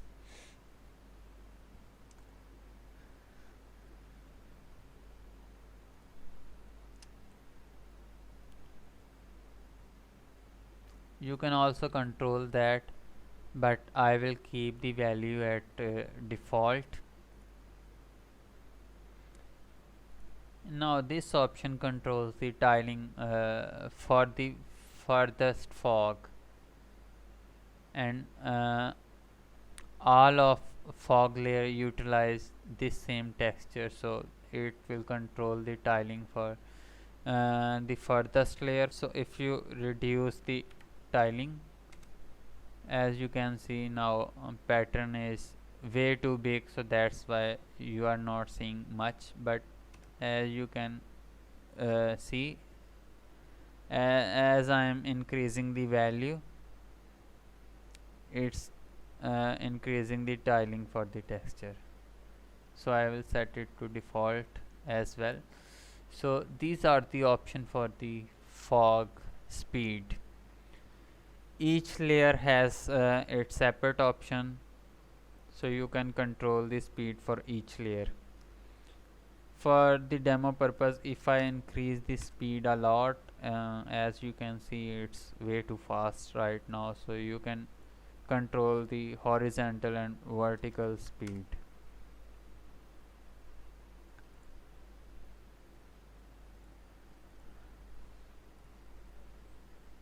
And next option is for the fog thickness. If you increase the thickness, it will reduce the noise, and pattern will be almost invisible, so it will cover up the whole scene. But as you reduce it, pattern will be more and more visible as you drop the value. On the nearest fog, I have the smaller value, but as as I move down, I am increasing the value to make the fog thicker, because on the near distance from the camera, we will be able to see the object in real life. The object which are closer to us will be more visible compared to the object which are far from us in real life. So that's why I am controlling the thickness based on that. And after that, there is a density value, which is simply an opacity for the texture. Instead of removing texture noise detail, it's just controlling the opacity, while this start removing the texture detail, which gives you more and less detail depending on the value that you set. So I will set the value to default, and as you can see, each fog layer have the same option. These just are set to different values, but these all share this same name, so you can get the idea. Now I already explained this debugging mode, which is very useful if you want to edit the fog system. So this fog system is the system that compensate the lack of fog in the cell shading system. So you can utilize it to render the fog as well. So I believe my cell shading system is the most powerful system, which gives you lot of control over the scene. You can utilize this to render any scene. I also want to discuss a scenario with you. For example, if you are using same base texture for the emissive property, then you don't need to worry about that. But if you are using different emissive texture for emissive property and a different texture for the base property, then this trick can help you a lot for improving your cell scene. I also provided a function for this purpose only. If you go into master material and then go into function, then there would be a function with the name of mask out emissive, this one. To implement that feature, but before implementing this, I would like to show you the problem. For example, if I disable the cell shading, as you can see, this emissive object look completely different in the realistic scene. But if I enable the cell shading, as you can see, it's creating some weird effect on the top, and it doesn't look good compared to the realistic scene. So I will open the material for this object, and then I will try to show you the fix for that. The fix is you can exclude the base color from the emissive areas of the object.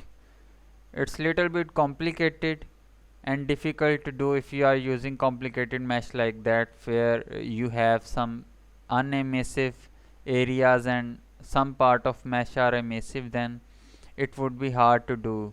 So I already provided a function which makes the life easier. You can simply drag and drop from there, or you can just right click in the master material and search it, mask out emissive. Under my name you can see this function, and simply feed the RGB of base color into the value, and then feed the emissive property, and make sure you are feeding the property after the multiplier if you are multiplying emissive or increasing the intensity of that. And then you can feed this to the base color, and it will mask out the base color, and then it will give the mask base color to the base color property. If I save it, it will remove that weird color. It still has some issue, and that's being caused by the reflective property, because it has the high reflectiveness,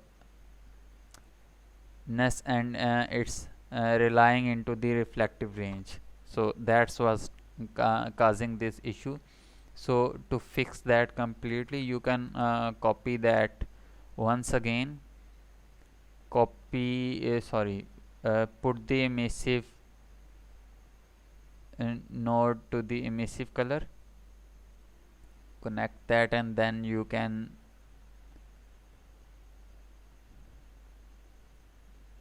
select roughness channel and connect that to the value. And now you can connect the mask value to the roughness as well.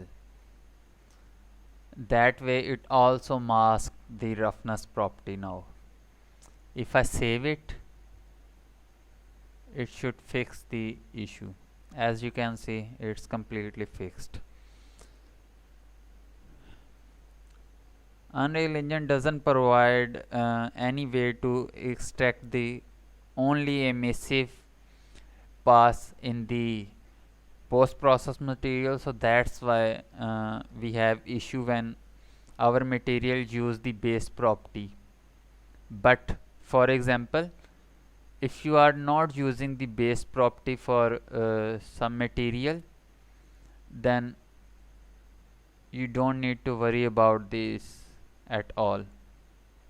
As you can see, without connecting this function, if there is no base color, or if the base color is completely black, which is 000 RGB value, then it will still not require any extra function like that. If you are still watching this video, then thanks for watching this video till the end. If you like this shader and you want to use the shader in your project, then I will leave the link into the description and you can buy this shader from the marketplace. If you want me to personally implement this shader into your project, then I also work as a freelancer. You can hire me. But if you want my help with any other project regarding level design and Unreal Engine, then I can also help you out with that. And thanks again. Take care.